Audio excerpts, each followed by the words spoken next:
May kasabihan na gambalain mo na ang lahat ng hayop sa gubat, wag lang ang leon na sinusubukang mamuhay ng payapa. Pinagpalang araw po sa inyong lahat mga kabangers at mga kayanggaw. Ang kwentong ito ay karanasan ko bilang alalay ng isang pinakamagiting na manunugis ng kapis noong binata pa ako. Hindi ko makakalimutan ang karanasan na ito. Dahil dito ko napatunayan na kapag ang isang tao ay nagalit, talagang lahat ay kaya niyang gawin para sa pamilya. Dito ko rin mas naintindihan na mahalaga ang bawat oras. Na dapat habang kasama mo pa ang pamilya mo o ang mahal mo sa buhay, iparamdam mo na sa kanila ang pagmamahal mo ng wagas. Dahil hindi natin alam kung kailan sila babawiin sa atin ng Diyos. Kilalanin niyo na lang po ko bilang si Erwin. Kabanong, mga kabangers at mga kayanggaw, ito ang aking kwento.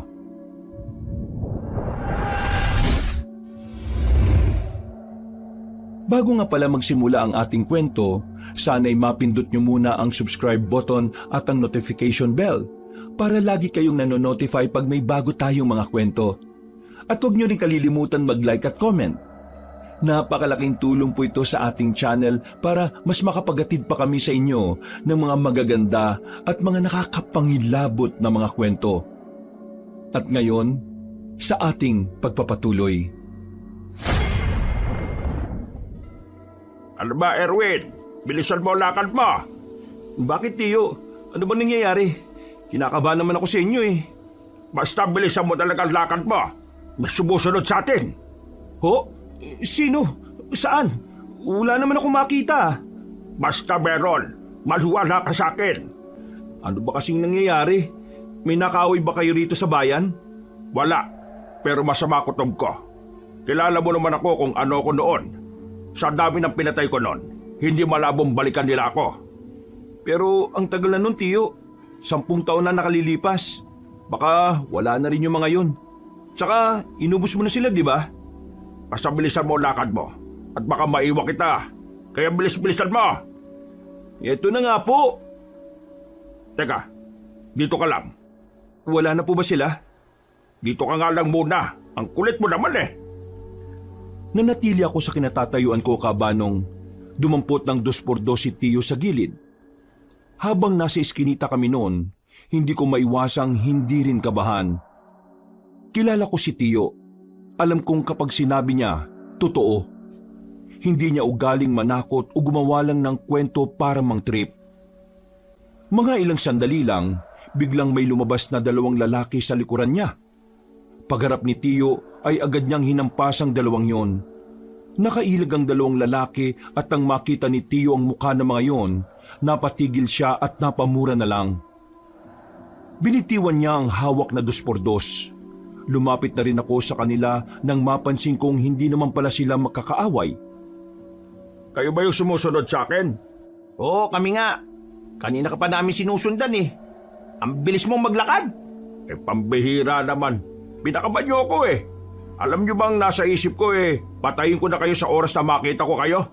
Tapos kayo pala yan? Kung may kailangan kayo sabihin, pwede niyo naman akong lapitan na lang ng pasimple. Hindi yung susundan niyo ako para bang mga tauhan kayo ng masasamang grupo eh. Pasensya na. Nag-iingat din kami para sa kaligtasan mo. Kaya hindi kami basta-basta lumalapit sa iyo, Mang Teban. Tiyo, kilala mo sila? Oo. Etong 2 to eh, estudyante ko dati sa Dimasalang. 10 taon lang itong 2 to nung umalis ako ron. Ngayon eh, malalaking tao na. Buti nga't hindi mo kami nakalimutan eh. Nakilala mo pa rin kami. Abay, hindi ko makakalimutan ang mukhang yan. Kayo ang pinakapasaway sa estudyante ko noon. Kaya tumatak sa akin yung mga mukha ninyo. Mang Teban, kumusta naman po yung buhay nyo ngayon? Eh, heto. Nasa maayos naman akong kalagayan. Masaya naman kaming magpamilya. Yung 2 kong anak, pagtatapos na sa kolehiyo. Yung 2 naman eh, tutungtong na sa high school, ngayong pasukan. Ay, siya nga pala.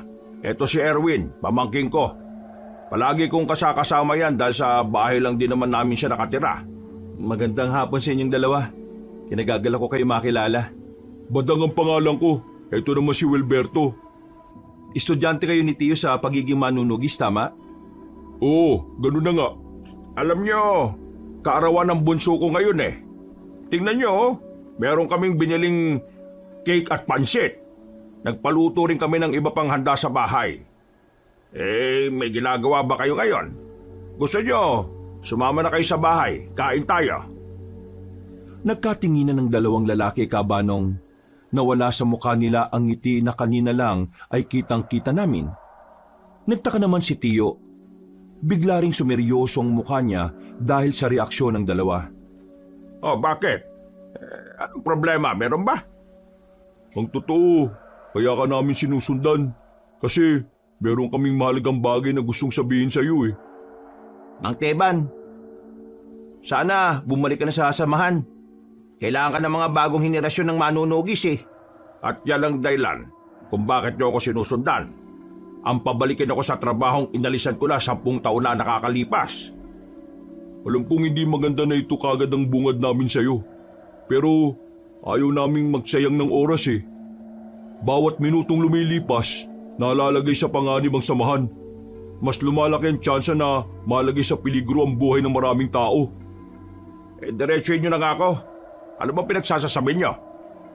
Nakatanggap kami kasi ng report mula sa konseho.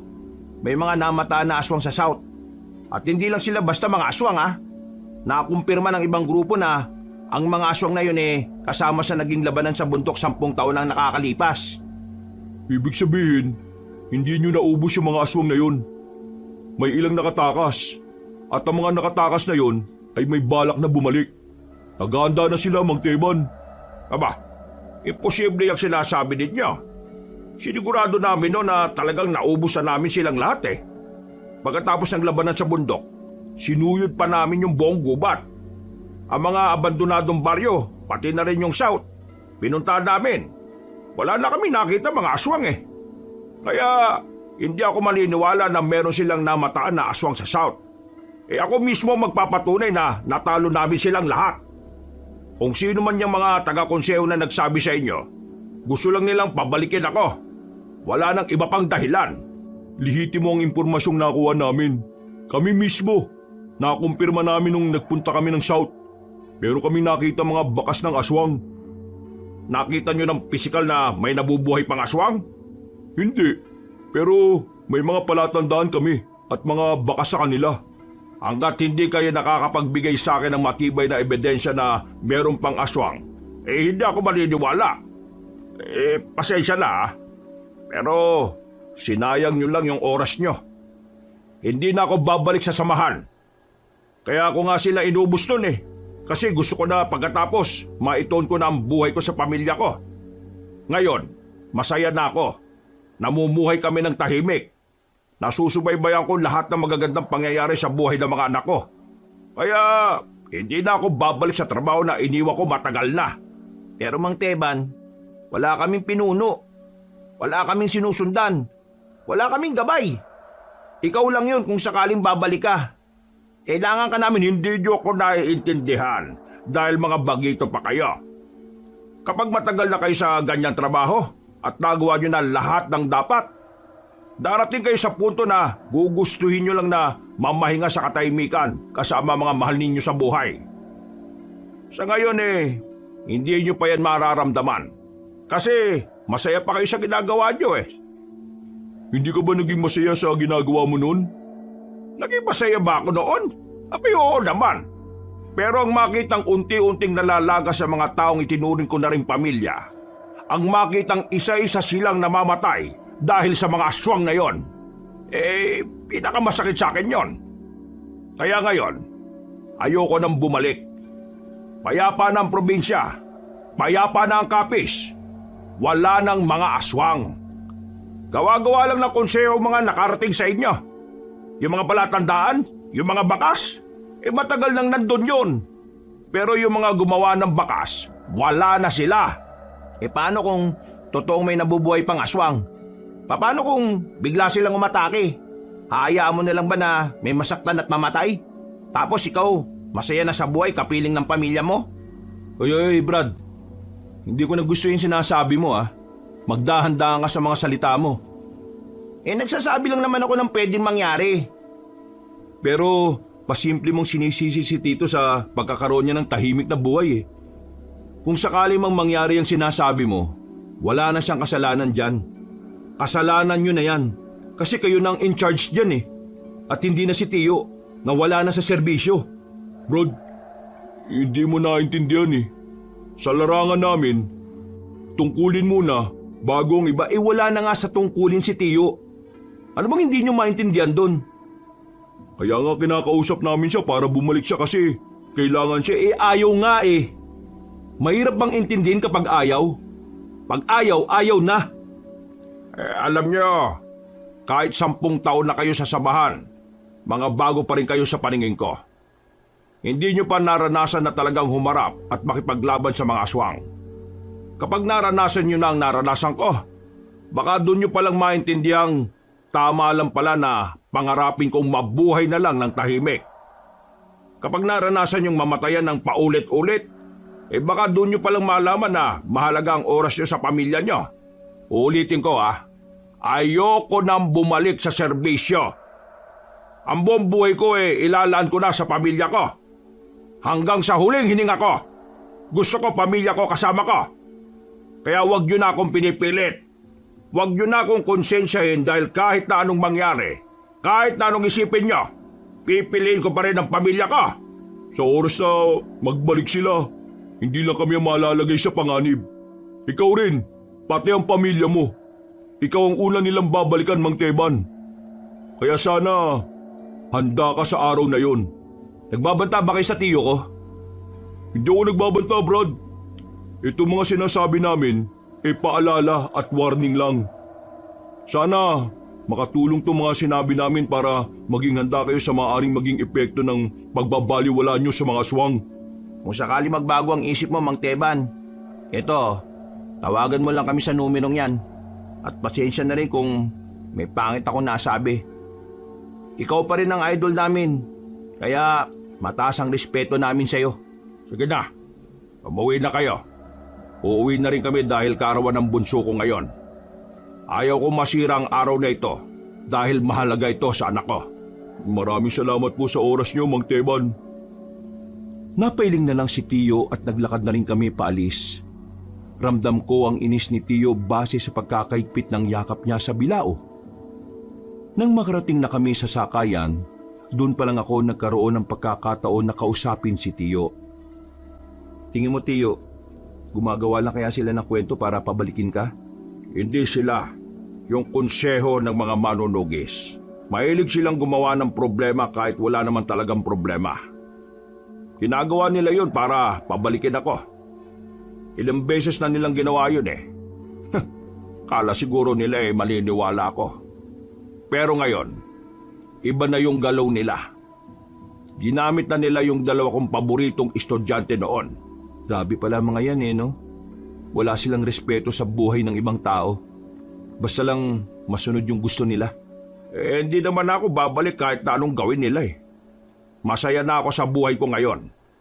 Isa pa, nangako ko sa mga anak ko at sa asawa ko na kahit na anong mangyari, sasamahan ko sila.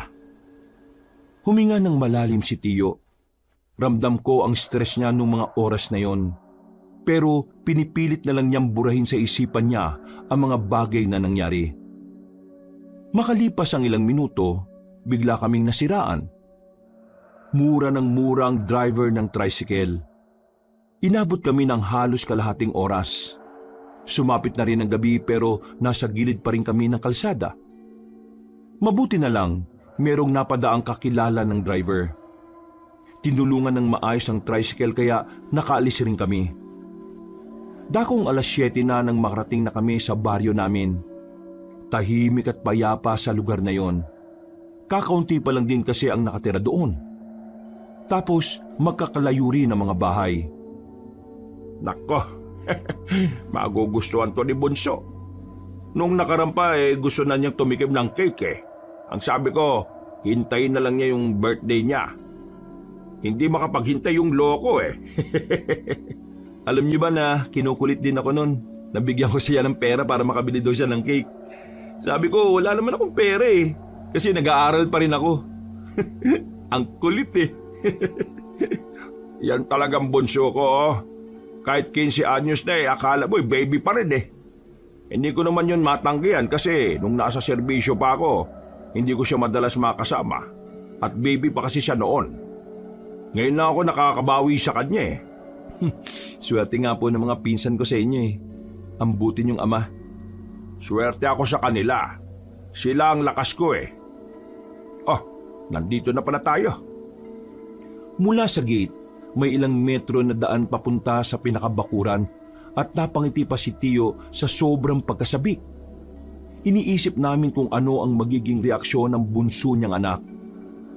Pagdating namin sa bakuran, nakita naming nakabagsak ang kaldero sa lapag. Tahimik din ang loob ng bahay. Himalang walang tao sa labas. Naabutan din namin ang naiwang pinapakulong baboy sa salangan.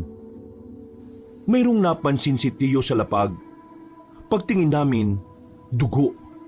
Dugo yun ng tao. Nagmamadali kaming pumasok ng bahay. Sa sala pa lang, tumambad na sa amin ang hindi katanggap-tanggap na senaryo. Nagkakalat ang dugo sa lapag. May mga talsik din sa pader. Unang nakita namin, yung bunso niya. Hawak-hawak pa ng pinsan ko ang regalo na mula sa nanay nila. Kaunting lakad lang, nakita naman namin si Lola. Dinamay rin siya kahit na hindi na siya nakakabangon. Hinanap namin sila Tia. Nakita namin si Tia sa banyo, nakasubsob sa sulok at wala na rin buhay. Merong butas sa liig at maraming hiwa sa katawan. Yung 3 anak pa ni Tio ay nakita naman namin sa iisang kwarto. Wasak ang pintuan doon. Yung 2 nakahandusay sa lapag, naliligo sa sariling dugo. Yung panganay na babae, nasa kama. Marami ding hiwa sa katawan. Merong malalim na hiwa sa leeg. Hindi. Hindi. Hindi ito totoo. Palaginip lang to. Palaginip lang to. Pinilit kong kumbinsihin ang sarili ko na ang mga nakita namin ay panaginip lang. Pero sa tuwing ididilat ko ang mga mata ko, yun at yun pa rin ang nakikita namin. Ang dating masaya at masiglang bahay, tila naging impyerno. Naging imahe ng karahasan at kamatayan. Napaupo na lang si Tio sa gilid. Aligaga ang mga mata niya.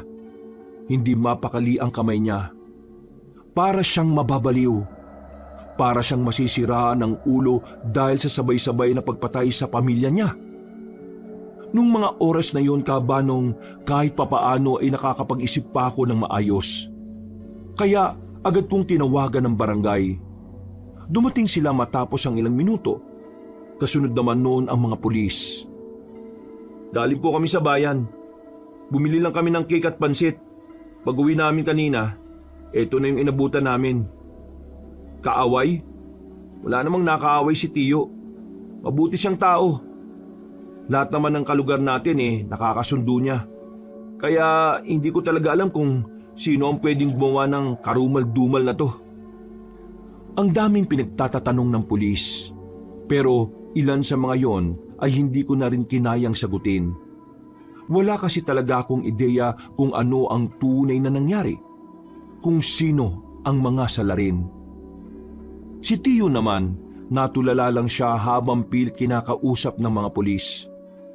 Hindi siya makausap na maayos. Parang tinakasan siya ng kasiyahan. Sa isang iglap, nagbago ang tiyuhin ko. Mabilis na lumipas sa mga araw, dumating ang araw ng libing ng mga pinsan ko at tiyahin at lola. Marami nang nakipaglibing. Mga kakilala, mga kaibigan, at pati na rin mga opisyales ng barangay. Talaga kasing maraming natutuwa sa pamilya nila. Bukod kasi sa mabait sila sa lahat, tumutulong din sila sa mga kalugar nila. At kahit ako, saksi ako noon. Tio, babagsak na ang ulan Kailangan na nating umuwi. Hindi nagsalita si Tio. Wala siyang kahit kaunting tugon sa akin. Nakatingin lang siya sa libingan ng mga anak at asawa niya matapos yung sementuhin. tinapi ko na lang siya sa balikat. Hinayaan ko na lang muna siyang lubusin ang oras niya at nauna na muna ako sa bungad ng sementeryo. Maya-maya pa, bumagsak na ang malakas na ulan. Agad naman akong sumilong sa puno ng mangga. Habang ang tiyuhin ko, nanatiling nakatayo lang doon. Wala siyang pakialam kung nauulanan na siya. Parang hindi niya rin nararamdaman ang lamig ng panahon. Ilang beses ko na siyang binalikan, pero hindi siya sumasagot. Kahit paglingon sa akin ay hindi rin niya ginagawa. Awang-awa ko sa kanya noon, Kabanong. Pero hindi ko rin alam kung ano ang gagawin ko para gumaan ang pakiramdam niya. Makalipas ang 1 linggo, nagagawa ko ng kausapin si Tio, pero hindi na gaya ng dati. Matipid na siyang magsalita at para bang palaging walang gana. Ang laki rin ng pinagbago ng bahay noon.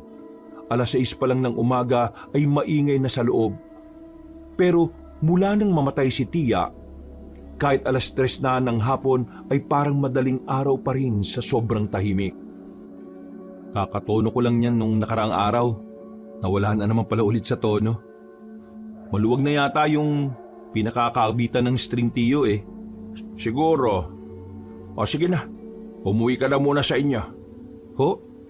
Teka, bakit naman ako uuwi sa amin, Tio? Ayaw mo na ba ako nandito? May kailangan lang akong gawin. Kailangan gawin? E di, sama ako dyan. Hindi ka pwede, kaya umuwi ka muna sa inyo. Mas makabubuti yon. Ho? Bakit naman? Huwag niyong sabihing... teka, babalik ka na ba sa pagiging manunugis? Kaya ba nakita kita nung nakaraan na nililinis mo yung mga gamit mo? Hindi nagsalita si Tio, Kabanong. Nakatingin lang siya sa malayo. Walang ngiti. Walang kahit na anong emosyon. Pero kahit na ganon, ramdam ko sa kanya ang matinding pangungulila. Nararamdaman ko sa kanya ang kalungkutan. Mamaya alis na ako. Bukas ang balik ko. Kapag nakita pa kita rito sa bahay na ito, ihahatid na kita sa inyo. Ang gara niyo naman, Tio. Akala ko ba magkasama tayo sa kahit saan? Bakit parang tinataboy mo na ako? Mas maganda nang itaboy kita, kesa naman mapahama ka pa. Handa naman ako matuto para Pwede bang makinig ka muna sa akin, Erwin? Bakit mantigas ng ulo mo? Ano bang mahirap intindihin doon? hindi ko kasi maintindihan kung bakit binali mo yung pangako mo sa pamilya mo na kahit na kailan, hindi ka na babalik doon. Kailangan kong bigyan ng hustisya ang kamatayan nila. Hindi mo ako maintindihan. Tingin nyo, magiging masaya sila sa gagawin nyo? Paano kung ikaw naman ang mawala? Tapos ngayon, ayaw mo pa akong isama? Ayaw kitang isama dahil ikaw na lang ang meron ako, Erwin. Ikaw na lang ang pamilya ko. Kapag pati ikaw ay napahamak, mas lalong hindi ko mapapatawad ang sarili ko. Baka ikabaliw ko na kapag pati ikaw ay mawala sa akin. Kaya sana maintindihan mo ko. Hayaan mo kong gawin ito dahil ito na lang ang nakakapagpagaan sa kalooban ko. Napasandal na lang ako sa dingding at napabuntong hininga, Kabanong. Naintindihan ko naman si Tio. Alam ko na hindi madaling tanggapin ang lahat ng nangyari, lalo na't biglaan lang ang pagkawala nila. Ibig ba nitong sabihin, tama yung 2 estudyante mo? Nagbabalik na ang mga aswang? May pagkakamali akong ginawa noon. Kung alam ko lang na demonyo siya, tinapos ko na siya noon pa. Sinong siya? Nung natalo namin ang mga aswang sa south at sa bundok, may isang bata akong pinatakas. Aswang siya. Pero nung oras na yon, nakaramdam ako ng awa dahil akala ko, inosente siya. Naalala ko sa kanya ang anak ko kaya pinaalis ko siya. Nangako siya sa akin na hindi niya tatahakin ang landas ng mga kalahi niya. Yun ang malaking pagkakamali na nagawa ko. Masyado akong nagpadala sa awat na niwala kong hindi masama ang batang babae na yon. At sa 10 taon, nakabuo na siya ulit ng grupo at sila ang salarin ng mga nangyari? Malakas ang kutob ko na mga aswang ang pumatay sa pamilya ko. Amoy na amoy ko ang iniwan nilang baho dito sa bahay nung dumating tayo. Kaya Erwin, umuwi ka na sa inyo. Magiging madugo itong gagawin ko. Hindi ko na siya kinontra, Kabanong. Naisip ko rin kasi na talagang delikado rin ang buhay ko. Kung hindi nga lang siguro ako kasama ni Tiyo nung gabing namatay sila Tia, baka nakasama rin ako sa mga namatay. Kinikilabutan ako kapag naiisip ko kung gaano kabangi sa mga aswang. Hindi ko maiwasang hindi mangamba, pero sa kabilang banda naman ay nababahala rin ako sa kaligtasan ng tiyuhin ko. Matanda na siya. Hindi na siya gaya ng dati 10 taon nang nakalilipas. Alis na ako. Isarado mo lahat ng bintana. Ikandado mo para sigurado itong pintuan. Harangan mo ng lamesa sa loob. Yung naran na lamesa ang iharang mo para mabigat. Bukas na ako makakauwi bandang tanghali. Pag-uwi ko, sana nakaalis ka na. Erwin, hindi sa ayaw na kitang makasama. Ayaw lang kitang madamay sa panganib na papasukin ko. Naintindihan ko na, Tiyo. Pero nag-aalala ako sa inyo eh. Bakit? Hindi ba matanda na ako? Hindi mo kailangan mag-alala. Mabangis pa rin ako. Oh, tumawa ka na rin. O sige na. Aalis na ako. Mag-iingat ka rito ha. Tinapik na niya ako sa balikat. Naglakad na rin siya palayo, dala-dala ang kanyang maalamat na katana. Pati na rin ang kanyang 45 baril. Ayon sa kanya, ang 2 kagamitan na yun ang pumatay ng maraming aswang noong araw. Mag-isa ako sa bahay, pero wala namang nangyaring masama sa akin. Kinabukasan, naganda na rin ako sa pag-alis ko. Nag-iwan na lang ako ng sulat sa bahay dahil hindi na magpapang-abot ang oras namin. Nang nasa bayan na ako, medyo nahirapan akong sumakay. Marami kasing mga tao nung araw na yon, pero mas konti naman ang mga jeep na dumaraan. Naisipan ko na munang kumain sa kabilang kalsada.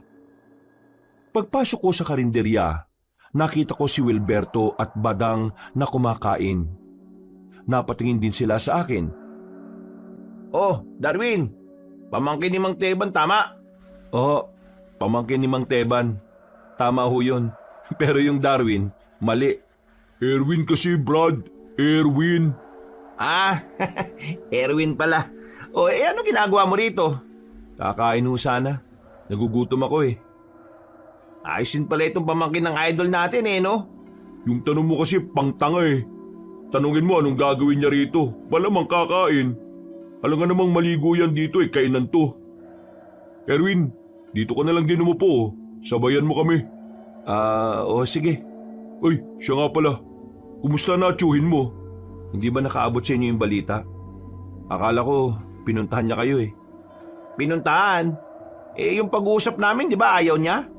Teka sandali. Ano ba yung balita? Hindi okay ngayon si Tiyo. Bakit? Anong nangyari kay Idol? Wala na yung pamilya niya. Ha? Teka. Seryoso ka ba? Bakit? Anong nangyari? Nung hapon na nakausap niyo kami rito sa bayan, yun din yung araw na pinatay at minasakir ang pamilya niya. Pag-uwi namin sa bahay, patay yung 4 niyang anak eh. Pati asawa. Idinami rin si Lola na hindi na nakabangon. Ba't tarantado gumawa niyan Napakagago Sinong tao gagawa ng kahayupan na yan? Hindi tao, aswang. Nang sabihin ko sa kanila yon, ay napaayos sila ng upo. Nakakatinginan silang dalawa. Bakas ang kaba sa kanilang mukha. Totoo sinasabi nyo, nagbabalik na sila at ginantian na nila si Tiyo. Ngayon, balak ni Tiyo na patayin lahat ng aswang. Ang akala ko, magbabalik na siya sa serbisyo. Pero sa tingin ko, mag-isa niyang tatrabahuin yun. Pambira! Grabe nangyari kay Mang Teban. Nasaan ang tiyuhin mo? Sasamahan namin siya. Papatayin namin yung mga aswang. Gusto niyang mapag-isa eh. Kahit ako, pinagbawalan niyang sumama. Pauwi nga ako ngayon dun sa lugar namin. Ayaw niya rin kasi ako madamay. Hindi pwedeng lumakad ang mag-isa at tiyuhin mo. 10 taon nang nakalipas mula nang magretiro siya. Hindi na niya kabisado ang mga aswang. Marami na siyang hindi nalalaman sa pagbabago ng henerasyon ng mga nilalang na yun. Kaya kailangan niya kami. Mapapahamak ang tiyuhin mo sa mga bagong taktika ng mga aswang. Mga taktika na hindi na niya alam. Dahil sa mga sinabi ni Wilberto at Badang, napaisip ako ng malala, Kabanong. Mas lalo kong nabahala para sa kapakanan ng tiyuhin ko. May punto naman din sila. Masyado nang nahuli si Tiyo sa mga makabagong pamamaraan ng mga aswang. Kaya naman, hindi ako tumuloy sa pag-uwi sa amin. Kasama ko silang dalawang bumiyahe pabalik sa bahay ni Tiyo. Pagdating namin doon, inabutan namin si Tiyo na naglilinis ng iba pa niyang sandata. Pero napatigil siya nang makita kaming bumaba ng tricycle. Hindi pa kami nakakalapit, salubong na ang kilay niya. Erwin, anong katarantaduhan to? Bakit nandito yung dalawang yan?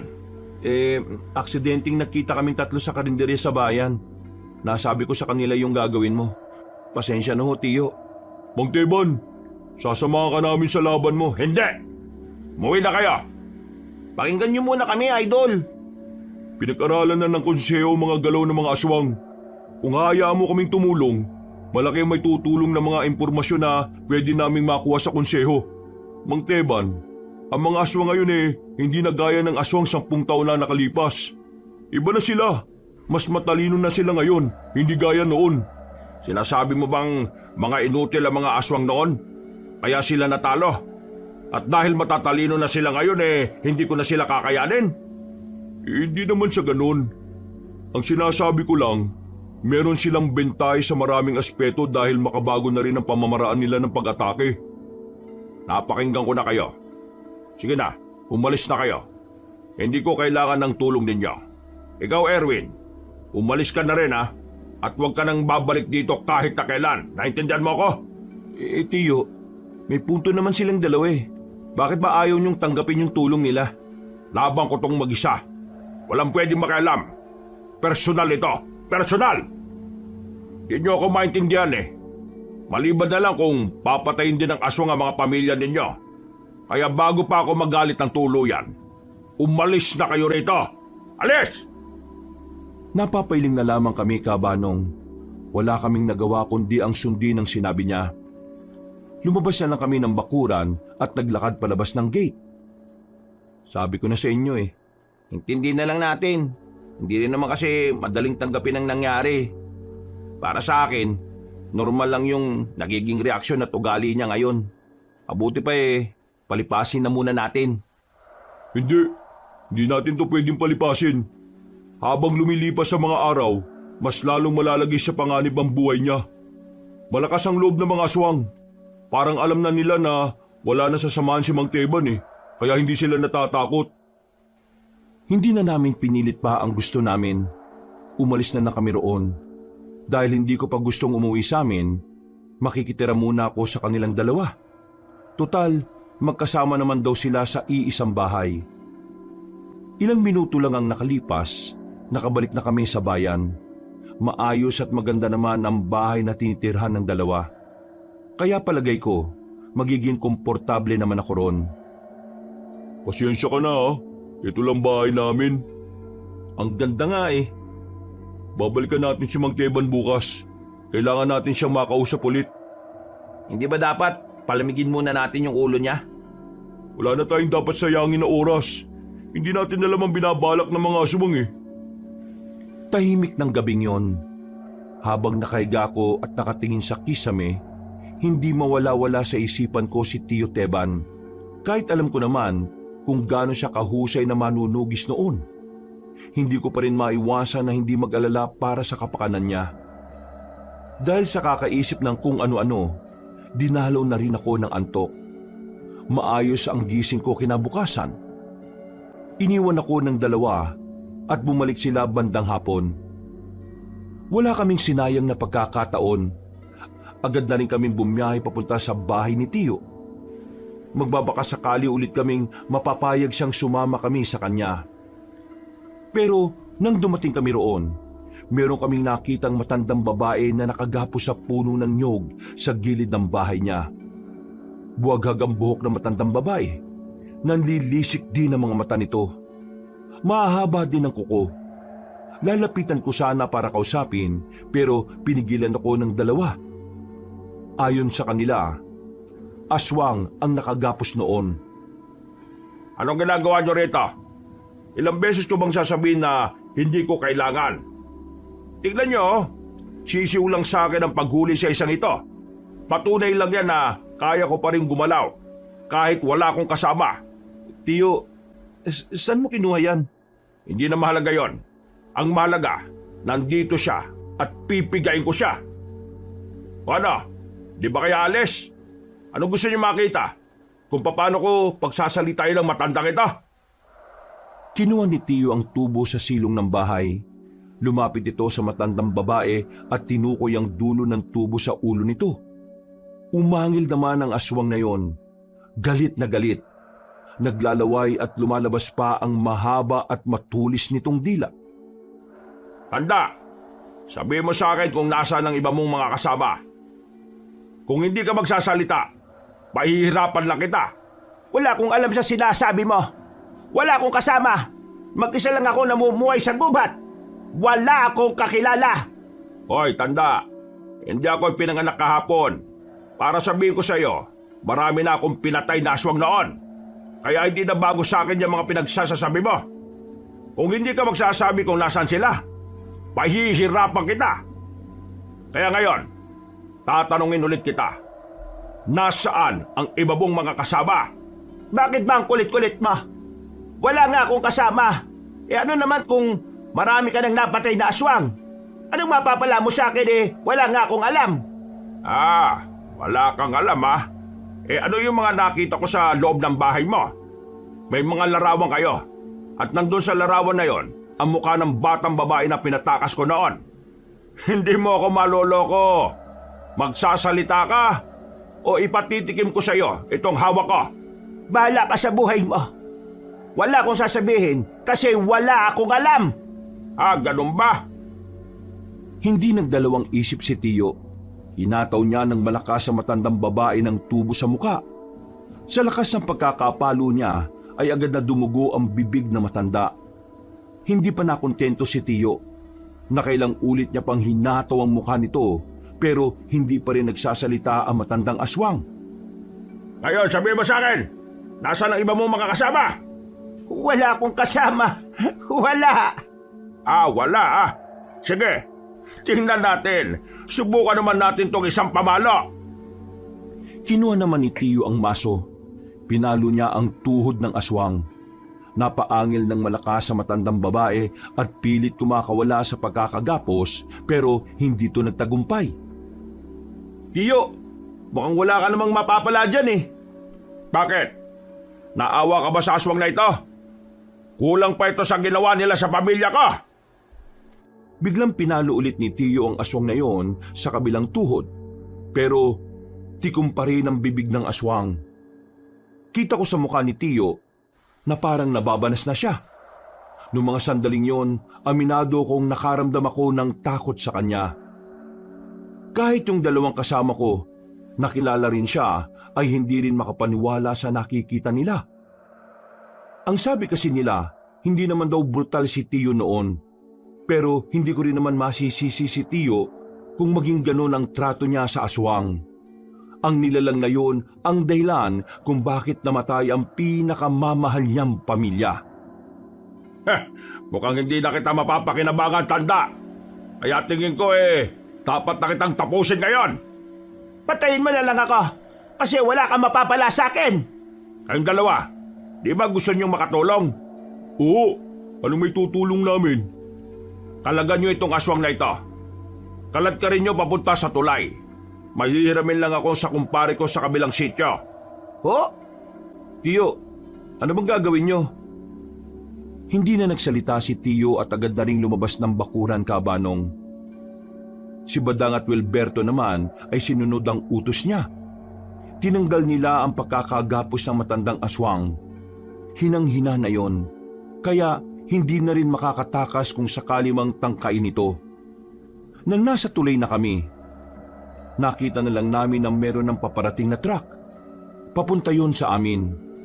Mabilis ang takbo, kaya ang tangi naming nagawa ay gumilid na lang. Nasagasaan ng aswang. Tumilapon at nagkanda bali-bali ang katawan. Bumaba sa truck si Tio. Nilapitan niya ang aswang para siguraduhin patay na ito. Nang mapansin niyang buhay pa rin, itinarak na niya ang dala niyang katana. Nawindang ako sa ginawa ni Tio. Hindi agad ako nakapagsalita. Buong akala namin ay ibang tao ang nakabangga sa aswang. Sinadya pala talaga ni Tio yun para mas maging masaklap ang kamatayan ng aswang. Mang Teban, wala na yan. Hindi na yan nakahinga. Loyal talaga to sa samahan nila. Kahit na anong paghihirap ang ipinaranas sa kanya, hindi siya nagsalita eh. Sige na, umalis na kayo. Bumalik na sa truck si Tio. Kami naman ay bumalik na rin sa bahay niya. Doon namin siya kinausap ulit, pero kahit na anong pakiusap namin sa kanya, hindi niya kami pinapayagan. Talagang nanindigan siyang hindi niya kami kailangan. Naiintindihan namin na personal ang dahilan mo, kaya gusto mong gumanti sa mga aswang.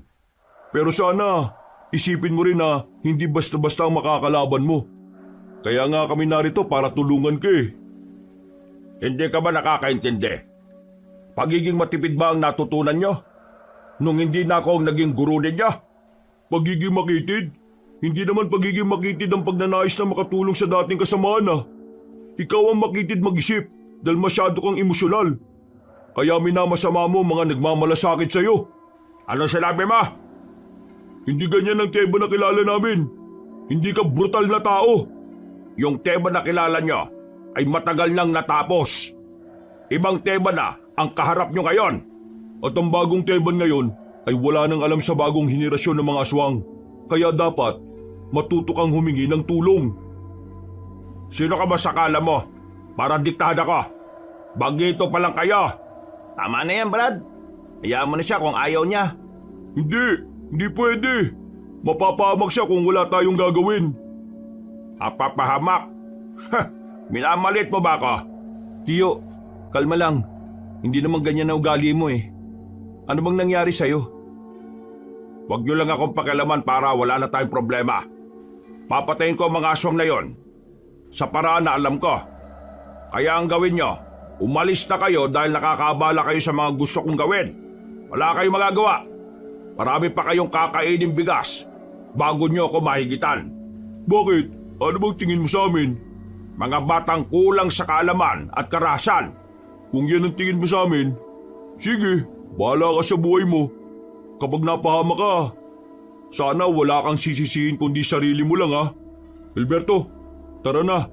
Huwag na natin pagsayangan ng oras ang matandang ito.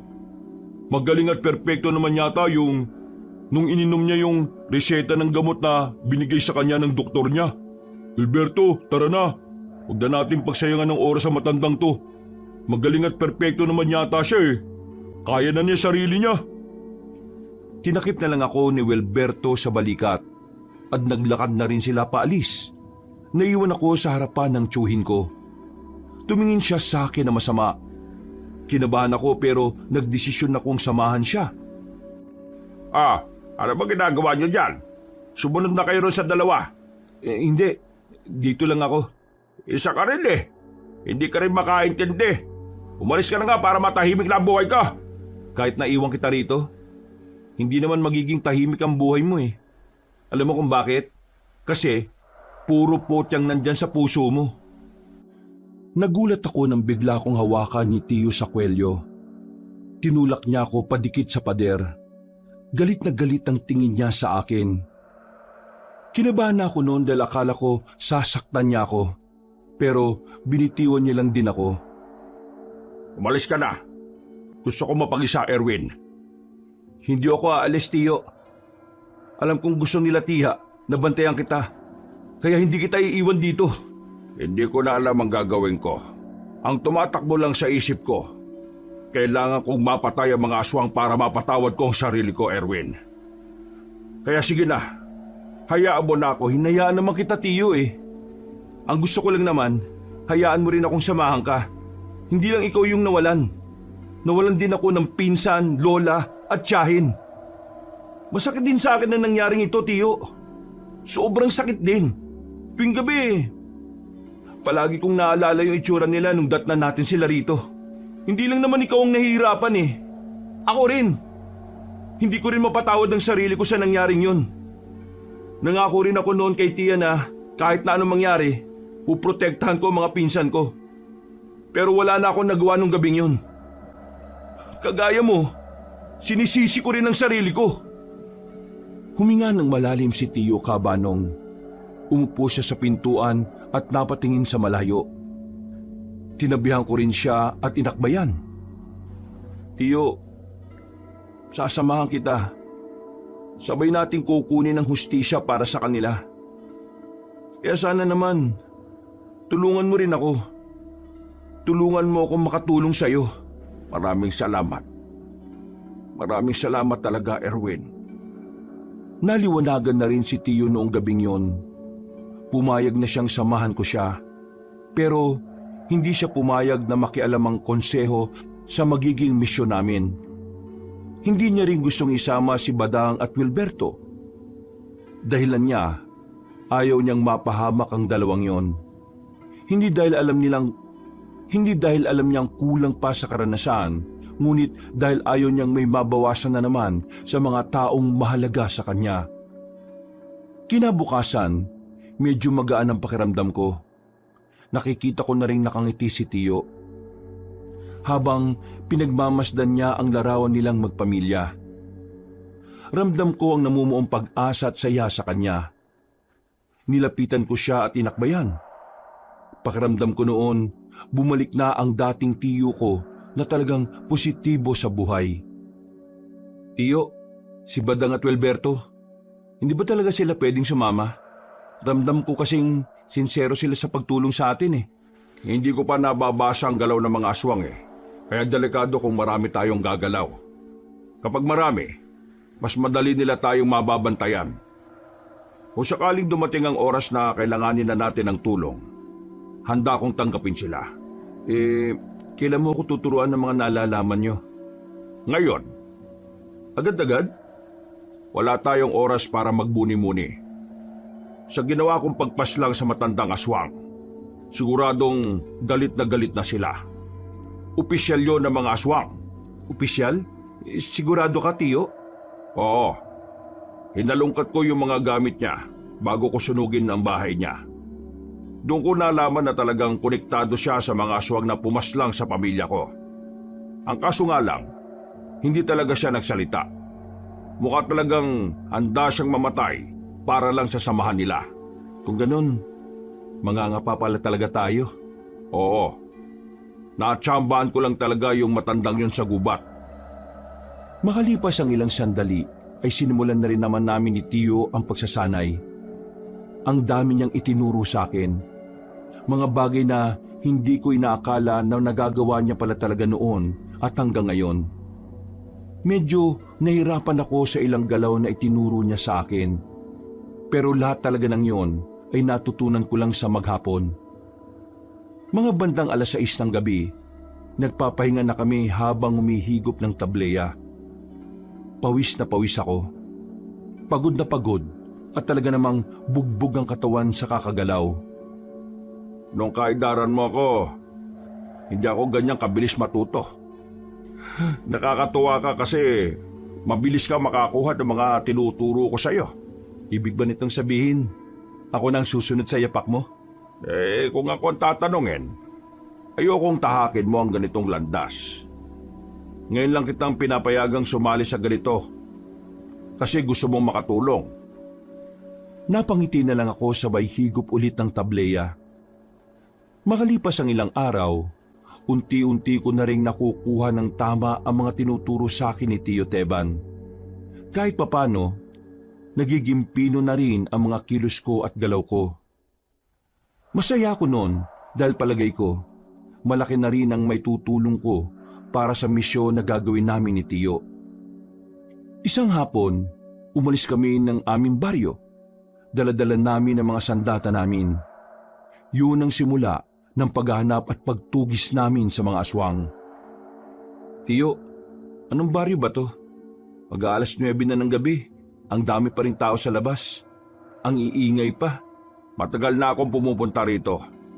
Nung binata pa lang ako, ganito na talaga.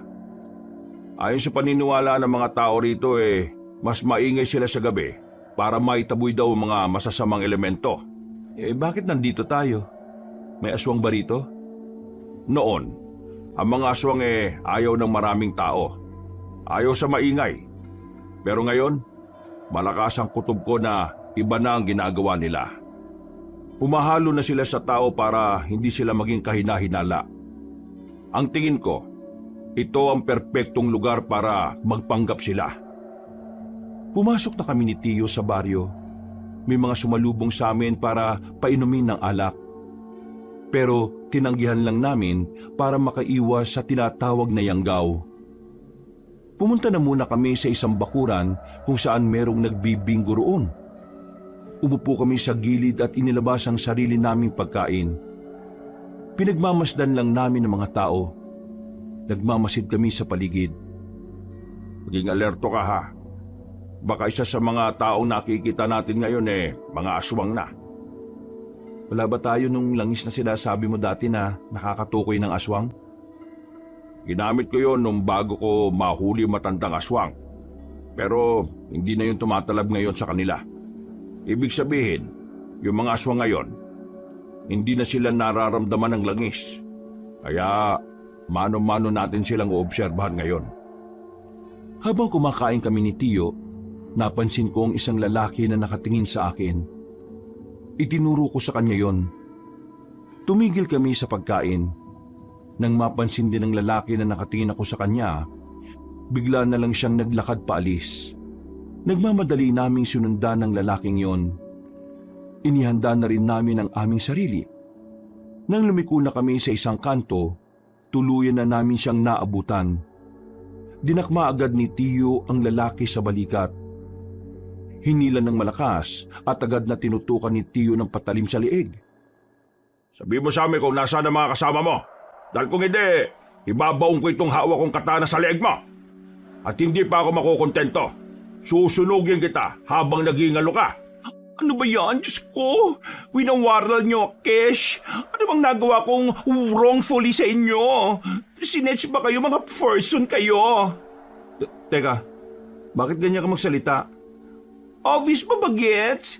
Isa akong baklush, Becky, bading! Huwag kang papalin lang sa isang ito. May mga aswang na bading din. Kaya ikaw bakla ka. Kung ayaw mong mamatay ng maaga, sabihin mo sa akin kung nasaan ang ibang aswang. Ay, wow siya oh. Galit yan siya. Me? Monster? Never! I'm not aswang, no? I'm simply human being na may dream maging girly. Hindi ako aswang. Tsura nitong thunders na ito. Kung hindi ka aswang, bakit ka tingin ng tingin sa amin? Correction, hindi sa inyo. It's only you, boylet. Bet na bet yung ka kasi ng beauty Kesh. Tiningnan niya ako ng malagkit. Nakaramdam naman ako agad ng pagkailang. Pati rin si Tiyo ay parang kinilabutan. Binitiwan niya ang bading na yon. Tiningnan niya pa si Tiyo mula ulo hanggang paa. Tapos kumindat siya sa akin. Bago siya maglakad palayo, sumenyas pa siya sa akin na sundan ko siya sa halagang 150. Mas kinilabutan pa ako sa ginawa ng baking yung kaysa sa ideya na kakalabanin natin yung aswang Ikaw pala ang gusto Hirap maging pogi no? Napapakamot na lamang kami sa ulo. Habang naglalakad kami pabalik, dito na namin nakita ang totoong aswang. Parang inabangan na niya kami noon, kabanong.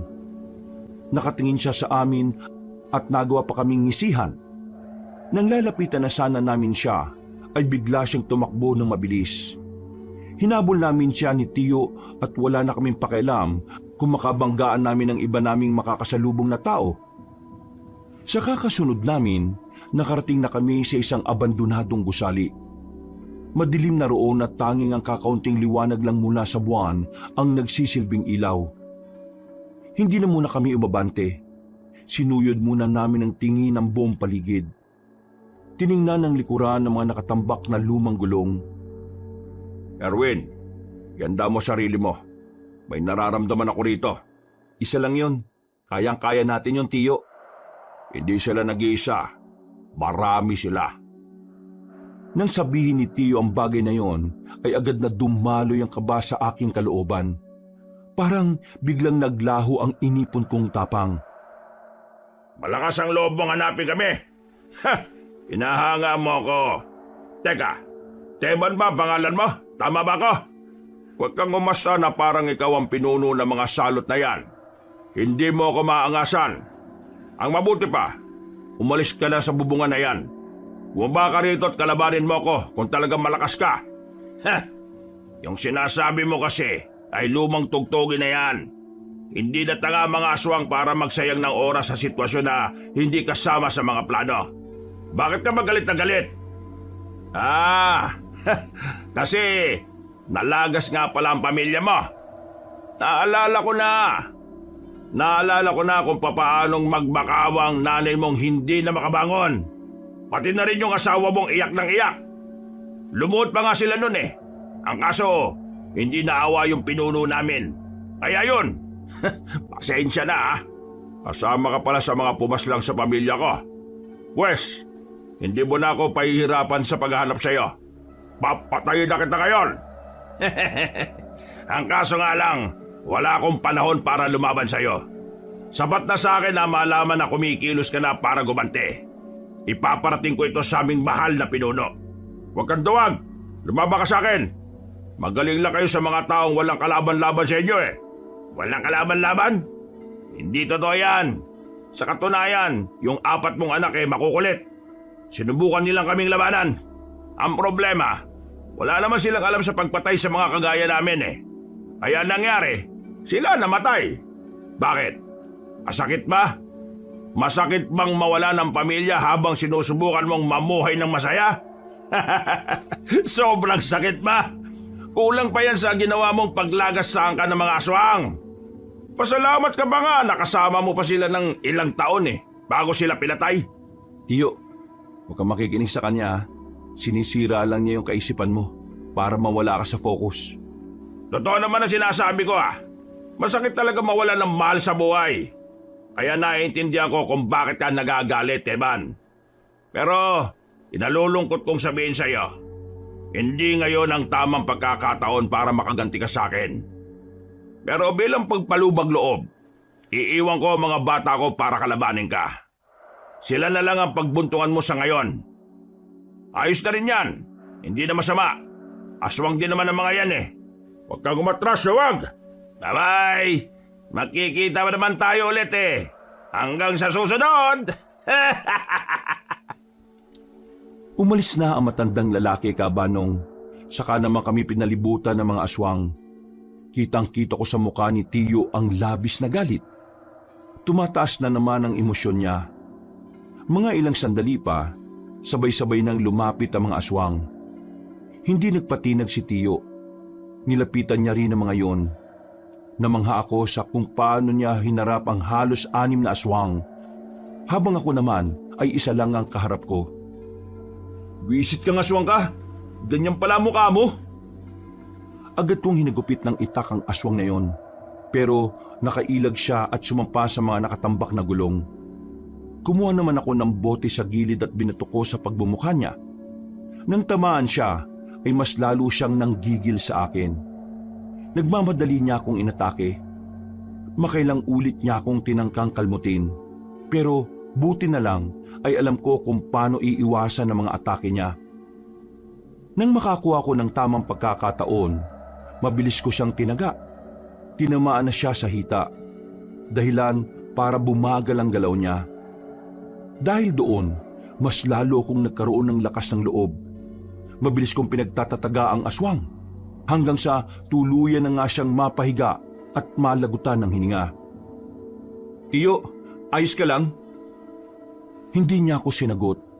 Napatingin na lang ako sa mga aswang na nakahandusay sa harapan ko. Nandilisik ang mga mata ni Tiyo at kahit meron siyang mga tama, parang hindi niya yun nararamdaman.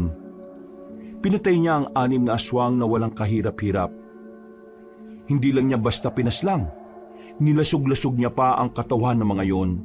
Papatayin ko silang lahat. Pinapangako ko, uubusin ko silang lahat. Ipapasilip ko sa kanila ang impyerno. Galit na galit si Tiyo. Hindi ko siya magawang hawakan noon dahil parang nag-iba na naman siya. Pero maya-maya lang, nagawa rin naman niyang kumalma. Agad ni rin naming iniwan ang lugar na yon. Bago namin lisanin ang baryo, rumonda pa kami pero wala na kaming nakita pang aswang. Ang tanging inabutan na lang namin ay ang bahay na pansamantalang tinirhan ng mga yon. Pasensya ka na kanina. Hindi ko na naman nakontrol ang sarili ko. Nagpadala na naman ako sa emosyon ko. Naiintindihan naman kita, Tiyo. Malamang sa malamang, pinaghahandaan na rin nila ako. Kaya nga kailangan natin magdoble ingat eh. Kanina, madali lang nating natalo yung mga aswang. Pero malakas ang kutob ko na higit pa sa mga aswang na yun ang makakalaban natin sa susunod. Madaling araw na makabalik na kami sa bahay. Matapos malinis ang mga sugat ni Tiyo, nagpahinga na muna kami sandali sa bakuran. Naalala mo pa ba nung maliit kayo ng mga anak ko? Palagi niyong pinakikialaman ang mga gamit ko noon. Ikaw yung palaging nagpapasimuno eh. Hindi ko alam na sinyales na pala yun na ikaw ang makakasama ko sa laban na ito. Sa totoo lang, Tiyo, gusto ko rin talaga yung ginagawa mo, bata pa lang ako. Wala nang malaman ko yun kay Papa. Sinabi ko kagad sa sarili ko na gusto ko rin subukan ang larangan na pinasukan mo. Kaya palagi ako nandito eh. Pero Erwin, ang ganitong buhay ay hindi mo dapat pangarapin. Palaging delikado at palaging nasa panganib ang mga mahal mo sa buhay. Tingnan mo nangyari sa akin. Nadamay ang pamilya ko dahil sa pagiging manunugis ko. Tuwing bago ako matulog, palagi kong sinasabi sa sarili ko, kung sana hindi ako naging kampante. Kung sana hindi ko kinalimutan ang tungkulin ko. Di sana buhay pa sana sila ngayon. Hindi niyo naman kasalanan na ginusto niyong mamuhay ng tahimik eh. Ang tunay na may kasalanan ng lahat ng ito ay ang mga aswang at wala nang iba pa. Nagkataon lang talaga na sinamantala nila yung pananahimik niyo, Tiyo. Hindi kasalanan na gustuhing bigyan ng mapayapang buhay ang mga mahal niyo. Maraming salamat, Erwin. Siguro kung wala ka, wala na rin ako sa katinoan. Ngumiti na lang ako sa kanya, Kabanong. Makalipas ang ilang araw, nagkaroon kami ng impormasyon kung saan nagtatago ang matandang lalaki. Nalaman na rin naming Doming pala ang pangalan niya. May-ari daw ng babuyan sa isang lugar sa bayan. Hindi ko inakala na mga aswang pala ay nagninegosyo rin pala. Ayon kay Tiyo, ginagamit lang nila ang mga ganoong gawain para pagtakpan ang pagiging aswang nila. Bumiyahe kagad kami pagsapit ng gabi. Pagdating namin sa bayan, pinuntahan namin ang eksaktong lugar kung saan nakatirik ang babuyan ni Mang Domeng. Sa malayo pa lang, naamoy na ni Tiyo ang amoy ng aswang. Kaya naman, hinanda na rin namin ang aming mga sarili. Kakaliwa tayo. Kapag may nakita tayong ibang aswang, lalagpasan lang natin ha. Bakay natin ay si Domeng. Siya ang una nating lalapitan. Meron akong daladalang pampatulog ng aswang dito. Kapag naituro ko to sa kanya, kukunin natin siya at dadalhin. Susubukan natin siyang pagsalitain.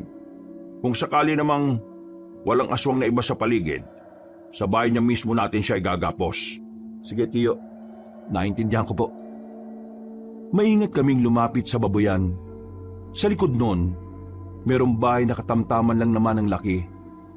Unang tingin namin sa bahay, parang kakaunting tao lang ang nakatira doon. Wala kaming naririnig na kahit na anong ingay. Pero maya-maya lang, narinig na naming nagsalita si Mang Domeng. Nasa balkonahe siya. Merong kinakausap sa telepono.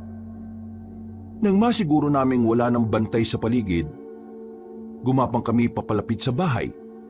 Nagtungo kami sa loob. Nakita namin ang hagdanan kaya nagmamadali kaming umakyat doon. Inabutan namin si Mang Doming na abalang-abala sa pakikipagdaldalan sa cellphone. Hindi nagsayang ng oras si Mang Teban. Nilapitan niya agad si Mang Doming at tinarak ang matulis na bagay sa leeg nito. Paano niyong nalaman ang tiraan ko? Hindi na mahalaga yon. Ang mahalaga, mamaya pagising mo, kakanta ka. Dapat nasa tono ha, kasi kung hindi, mamamatay ka. Nawalan na ng malay si Mang Doming.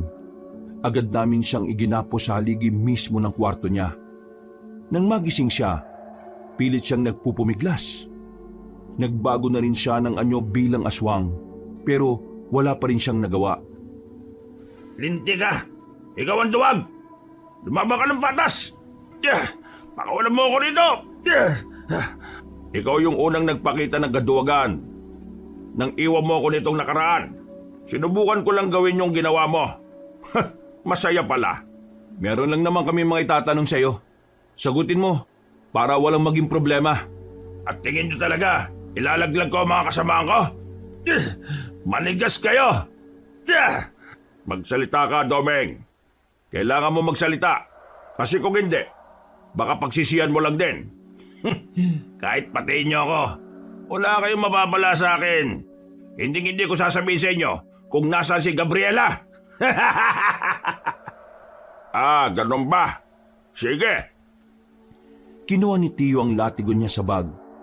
Pinalayo niya ako sandali. Hinagupit niya ng latigo si Mang Doming. Sa sobrang lakas ng pagkakahataw niya, lumatay agad ang latigo sa balat nito. Isang latigo pa lang, dinugo na agad si Mang Doming. Madali akong kausap, Domeng. Kung sasabihin mo sa akin ang kailangan ko, pwede pa kitang hayaang mabuhay. Hindi naman ako kagaya nyo ng mga siraulo. Sasabihin ko, sige, sasabihin ko na kung nasaan sila. Aray, Magsasalita ka rin pala, dami mo pang daldal. Si Gabriela at ang mga kasama namin, nasa nasa buwan! Tarantado pala ito, Tio eh. Nasa buwan?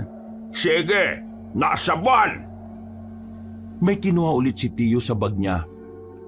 Maliit na garapo na may laman na likido na kakulay ng suka. Ibinuhos ni Tio sa hita ni Mang Doming. Nang maramdaman niya ang hapdi, sigaw siya ng sigaw. Halos mapatid ang ugat niya sa leeg sa sobrang hapdi. Hindi pa nakontento si Tio. Binuhusan niya rin si Mang Doming sa bandang ari nito. Aray, tama na! Hindi ko na kaya, aray! Hindi mo na kaya? Hindi mo na pala kaya eh. E di magsalita ka na. Nasa San Lazaro sila. Aray, saan yung San Lazaro na yan? E di, sa buwan pa rin! Nasa buwan si Gabriela tumatae! Napapikit na si Tio Teban sa sobrang inis. Pinipilit niyang ikalma ang sarili niya. Hindi kasi namin pwedeng paslangin kagad si Mang Doming. Malakas ang pakiramdam namin na marami siyang nalalaman. Domeng, kung hindi ka magsasalita, mapipilitan akong gamitin sa iyo ang kainaan mo. Kaya kung ako sa iyo makisama ka na lang. Kainaan? Wala akong kainaan, Teban. Hindi mo ako masisinda kahit magbanta ka pa. Ganun ba? Kanina kasi, habang wala kang malay, may dumating. Akala ko bisita mo. Gusto mo bang malaman kung sino sila? Anong pinagsasasabi mo? Darwin, buksan mo ang pinto. Sinunod ko ang sinabi ni Tio. Bumungad kay Mang Doming ang 3 aswang na magkakadikit sa pagkakagapos. May nakabusal sa bibig. Yun ay ang 2 anak at ang asawa ni Mang Doming. Yung 2 anak na lalaki ay parang kasing edad ko lang din. Hindi mo yata inaasahan na darating ang pamilya mo ngayon, Domeng. Kaso, maling oras to para sa lambingan nyo eh. Nandito kasi kami. Walang iya ka. Huwag mo silang idadamay dito. Mga baguang aswang lang sila. Hindi sila kasama sa mga pumaslang sa pamilya mo. Nanlilisik ang mga mata ni Mang Doming Ganon din ang dalawang anak at asawa niya. Kung makakawala lang mga yon, malamang sa malamang ay nilapa na nila kami ng tiyo ko. Ngayon, siguro naman magsasalita ka na. Mahal mo naman siguro ang pamilya mo, no? Pambira naman kasi buhay ito oh. Bakit ba kasi kayo pumunta rito nang hindi ko alam, ha? Tinatanong kita, Domeng. Magsasalita ka na ba o hindi? Kung ituturo mo sa amin ang kinaroroonan ng pinuno nyo, pwede pa silang mabuhay. Magsalita ka na bago pa maubos ang pasensya ko, Domeng. Nasaan ang inyong mga kasama? Nasaan ang pinuno niya? Wala akong alam. Umalis sila sa unang pinagtataguan namin nang malaman nilang kumikilos ka na. Pero ngayon, hindi ko na alam kung nasaan yung bago naming kuta.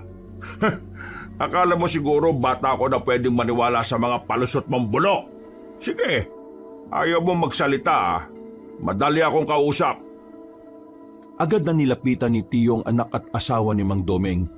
Walang pag-aalinlangan na pinag-ahataw niya ng latigo mga yon. Tumigil lang si Tiyo nang sabihin ni Mang Domeng na sasabihin na niya kung ano ang kailangan namin. Bilisan mo, Domeng. Umiikli na pasensya ko oh. Alam ko kung nasan sila. Sasabihin ko na. Pero ipangako mo sa akin na hindi mo na sila sasaktan. Oo na. Sabihin mo lang kung nasaan ang amo mo at ang iba niyong mga kasama. Bagong Marayo Beach. Meron kayong madaraanan na 2 bundok na magkaharap. Napapagitnaan nun ang baryo kung saan nagtatago ang mga kalahi ko. Madalas din, naroon si Gabriela. Mula rito, pwede kayong mag-tricycle lang. Tapos bumaba kayo sa dating terminal. Yung abandonadong terminal, malapit sa Makabebe. Kaunting lakad lang, meron na kayo makikitang tulay. Sa ilalim ng tulay, merong lagusan papunta sa gubat kung saan matatanaw nyo na yung 2 bundok na sinasabi ko. Madali nyo nang mahanap ang baryo, basta tumbukin nyo lang ng diretsyo. Paano kami makakasiguro na totoo yung sinasabi mo? Tingin mo talaga magsisinungaling pa ako kung sasaktan nyo na yung pamilya ko? Gaano karami mga aswang na naroon? Halos lahat naroon. Pero nababawasan naman yon dahil yung iba, umaalis para maghakot ng mga bagong miyembro.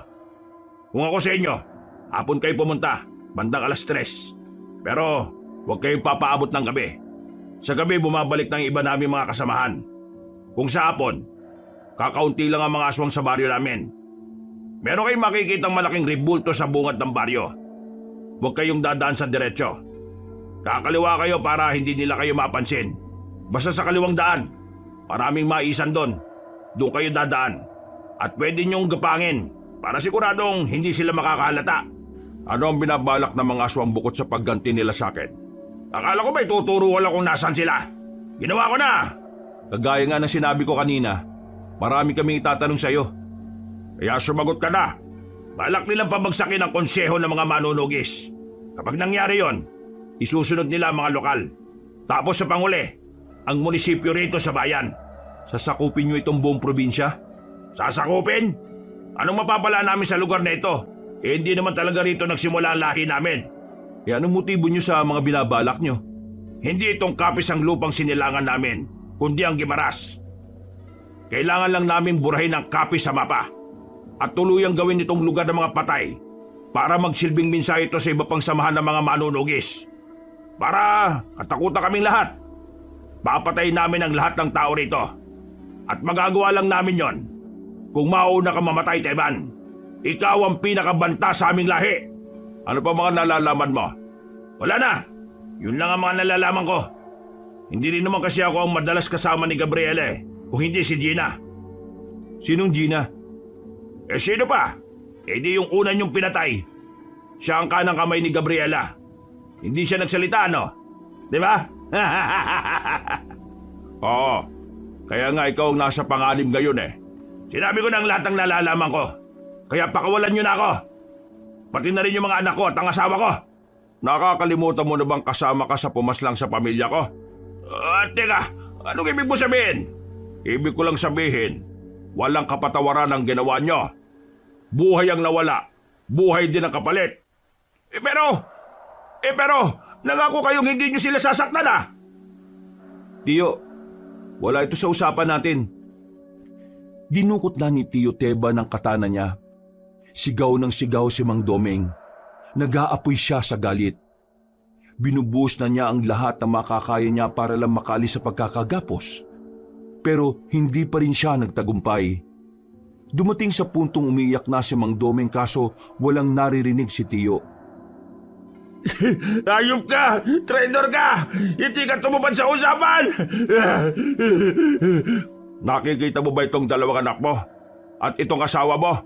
Mawawala rin sila sa'yo ngayon! Tarantado ka!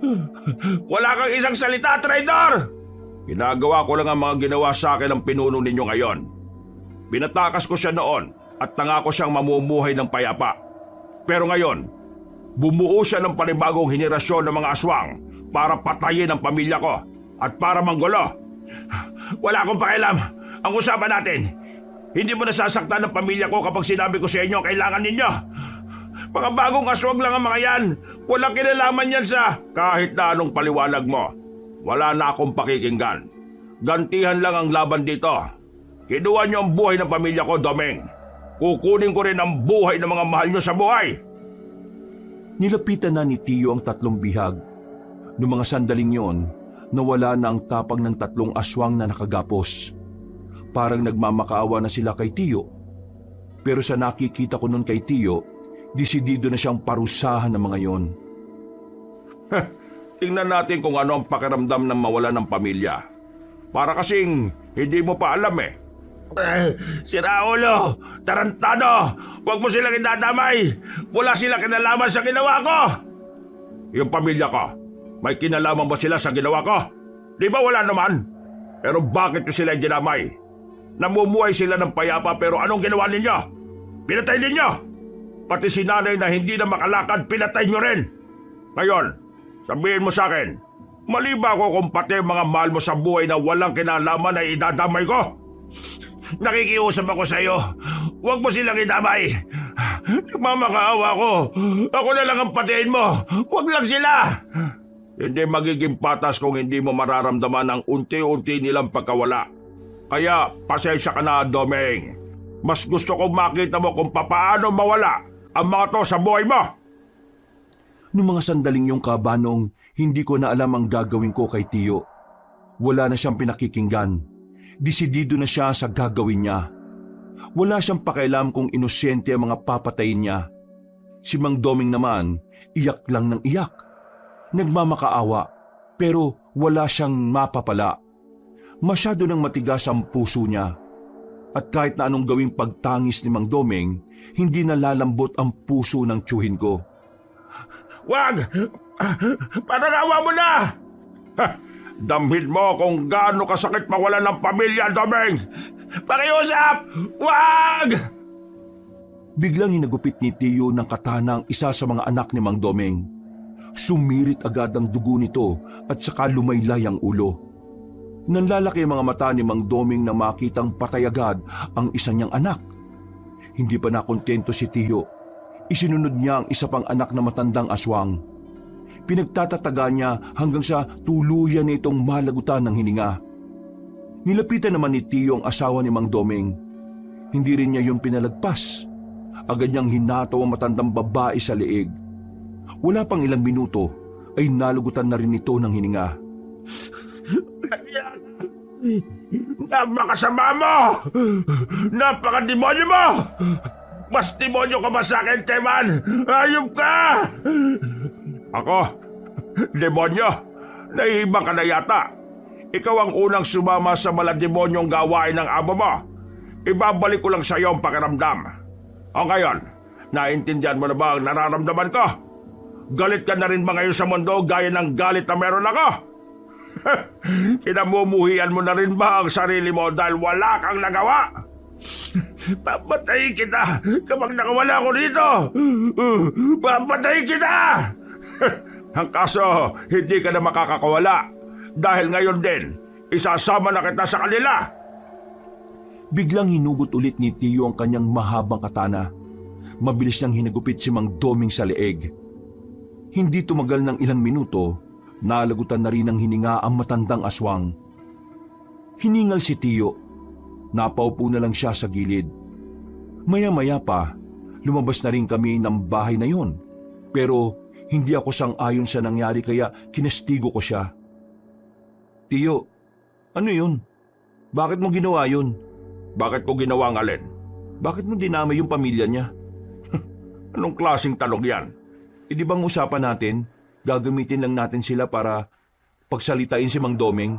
Wala sa usapan natin na papatayin din natin sila, di ba? Naririnig mo ba ang sarili mo? Aswang din ang pamilya niya. At ang layunin natin, patayin ang lahat ng aswang. Pero mga baguang aswang lang sila. Wala silang alam sa nangyari.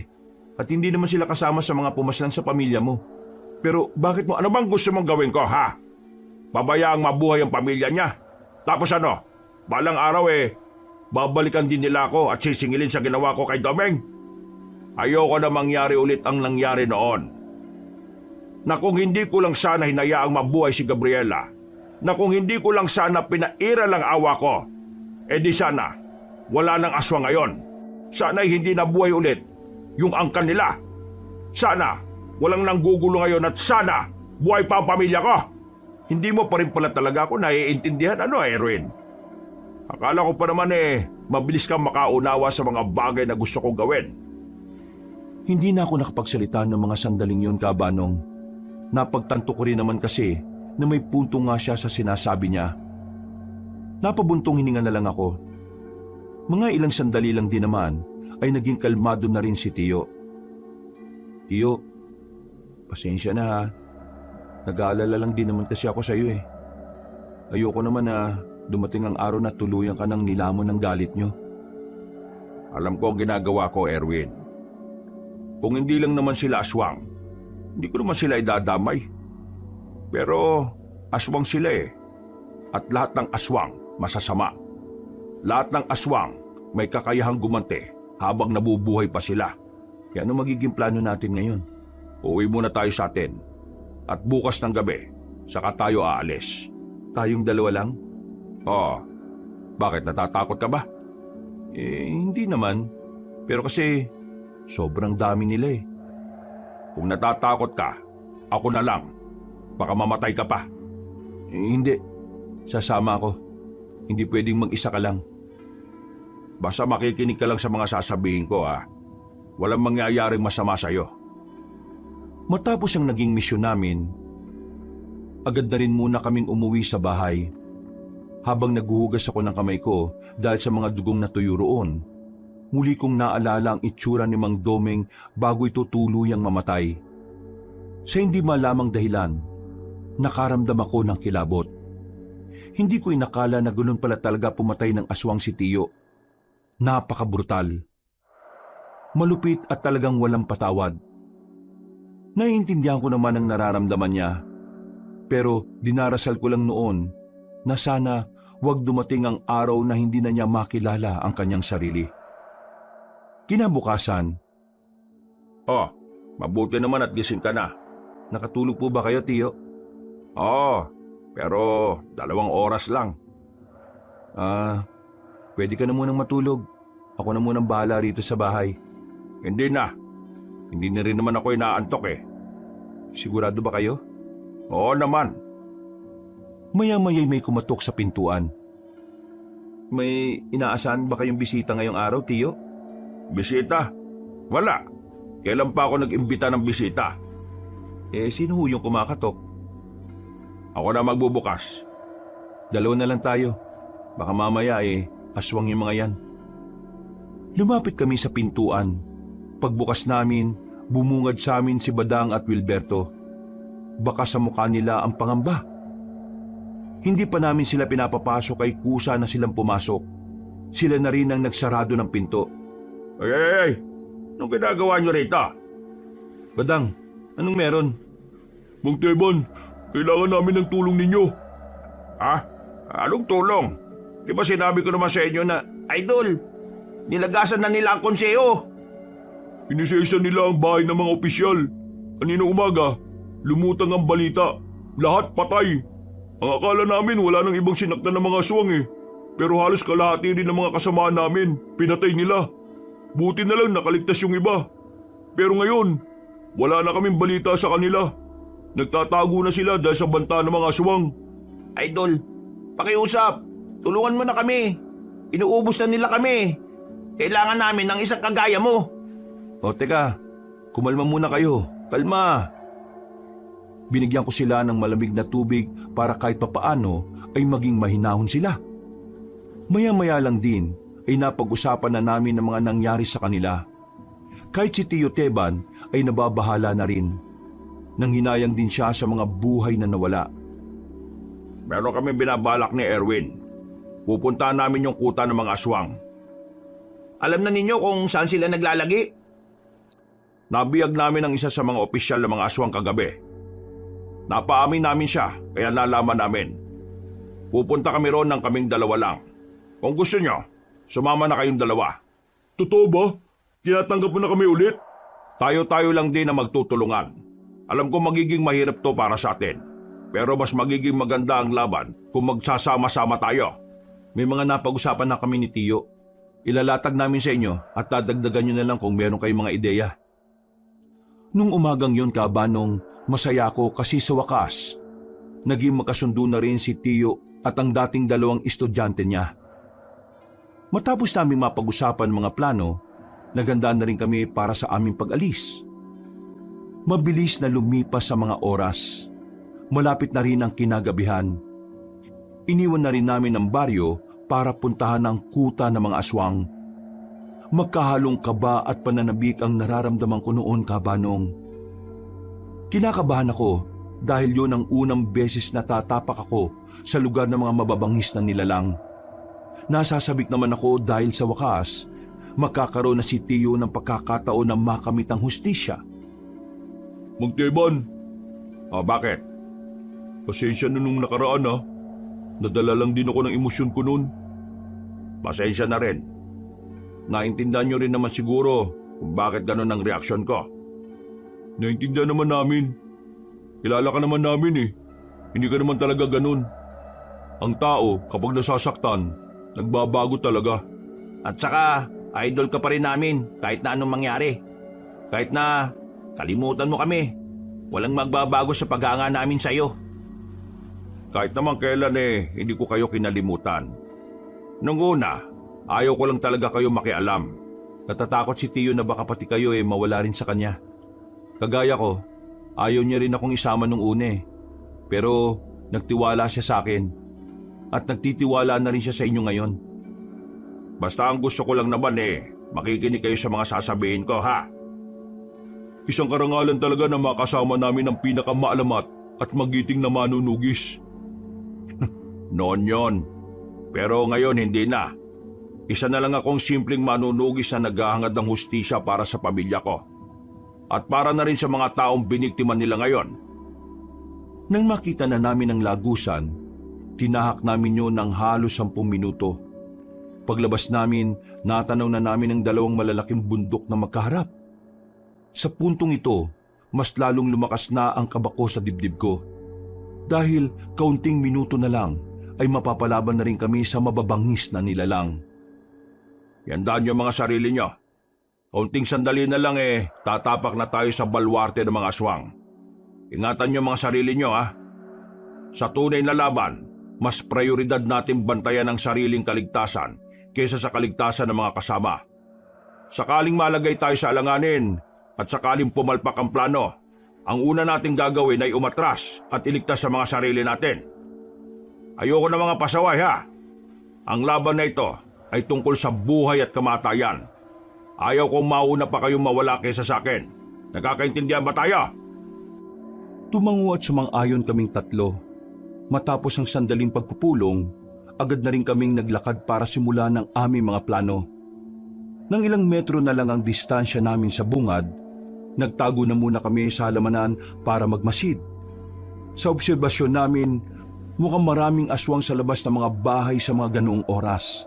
Kaya hindi kami nagpadalos-dalos. Hinintay na muna naming lumipas ang ilang oras para makakuha ng tamang pagkakataon.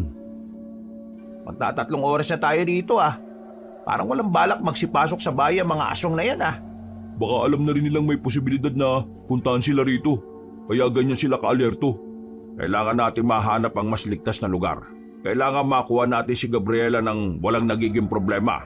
Kapag nagawa natin yon, isang malaking alas na ang panlaban natin. Mapuputulan na ng mga pangil ang mga aswang kapag hawak na natin sa leeg ang pinuno nila. Tiyo, mukhang pwede tayong dumaan dun, oh. Maliwanag dyan, baka makita tayo. Kung bibilisan natin, walang makakita sa atin. Kesa dun sa kabila na medyo madilim. Pero merong mga aswang. Hindi.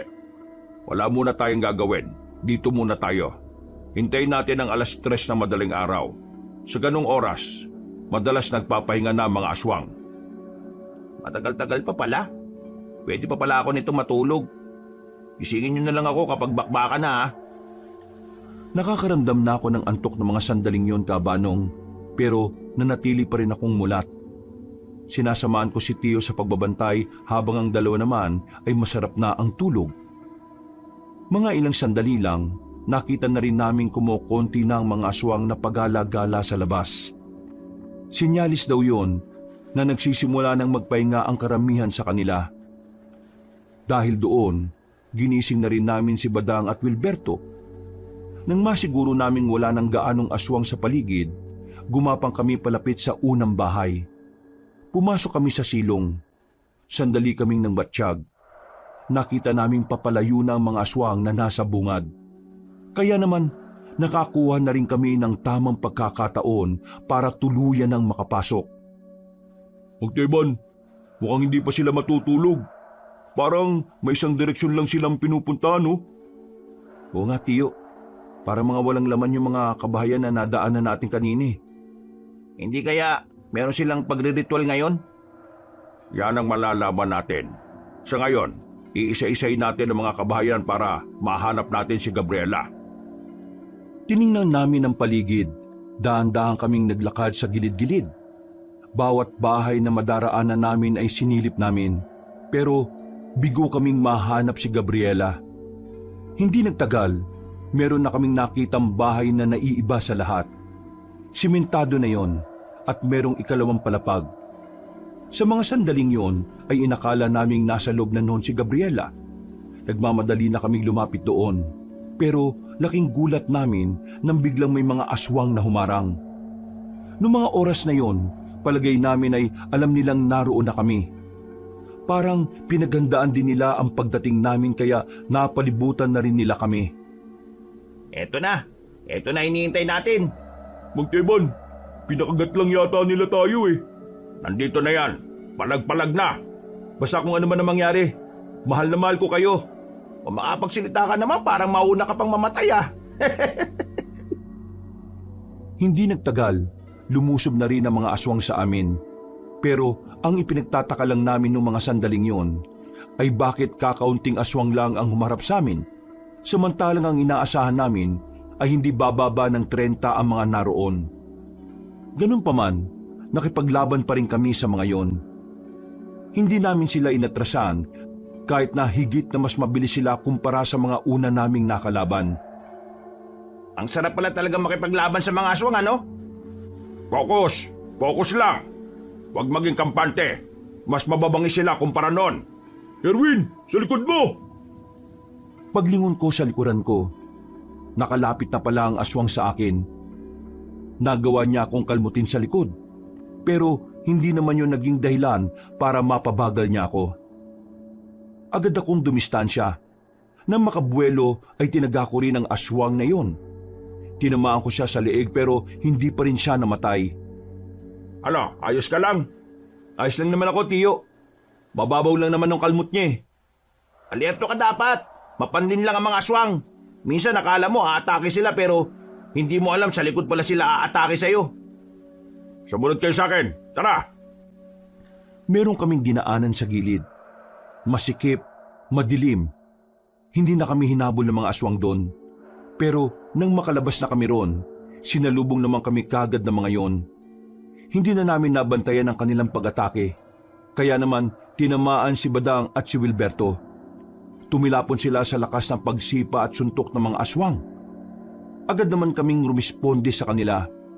Buti na lang ay wala naman silang malalang galos. Pinapagod lang nila tayo.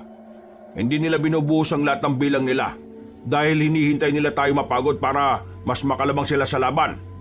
Huwag niyo masyadong ubusin ang lakas niyo, ha? Kailangan nating tumagal hanggang sa makita natin si Gabriela.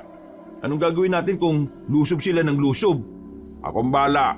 Ako ang harap sa kanila. Dito lang muna kayo. Sigurado ka ba sa sinasabi mo, Mang Teban? Kung pati kayo mapapagod at maubusan ng lakas sa laban na ito, walang aalalay sa akin sa oras na ako naman ang mapagod. Isa pa, ako ang may kakayahan na umubos sa mga ito, kaya ako ang gagawa. Huwag kayong mag-alala, kayang-kaya ko pa. Walang sinabi tong edad ko. Ayos! Idol ka talaga! Nababahala man kami para sa kaligtasan ni Tio, pero nagtiwala na lang kami sa kaya niyang gawin.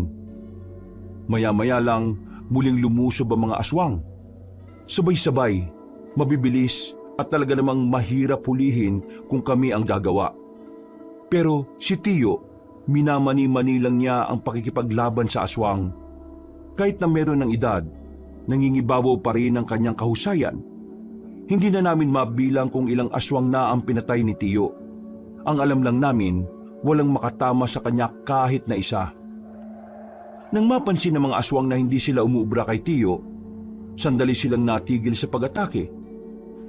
Namamangha kami habang pinagmamasda ng maraming bangkay ng aswang sa harapan ni Tio. Kakaiba ka talaga, idol. Kaya hindi talaga ako nagkamali na ikaw yung inidolo ko eh. Huwag na muna tayo magdiwang.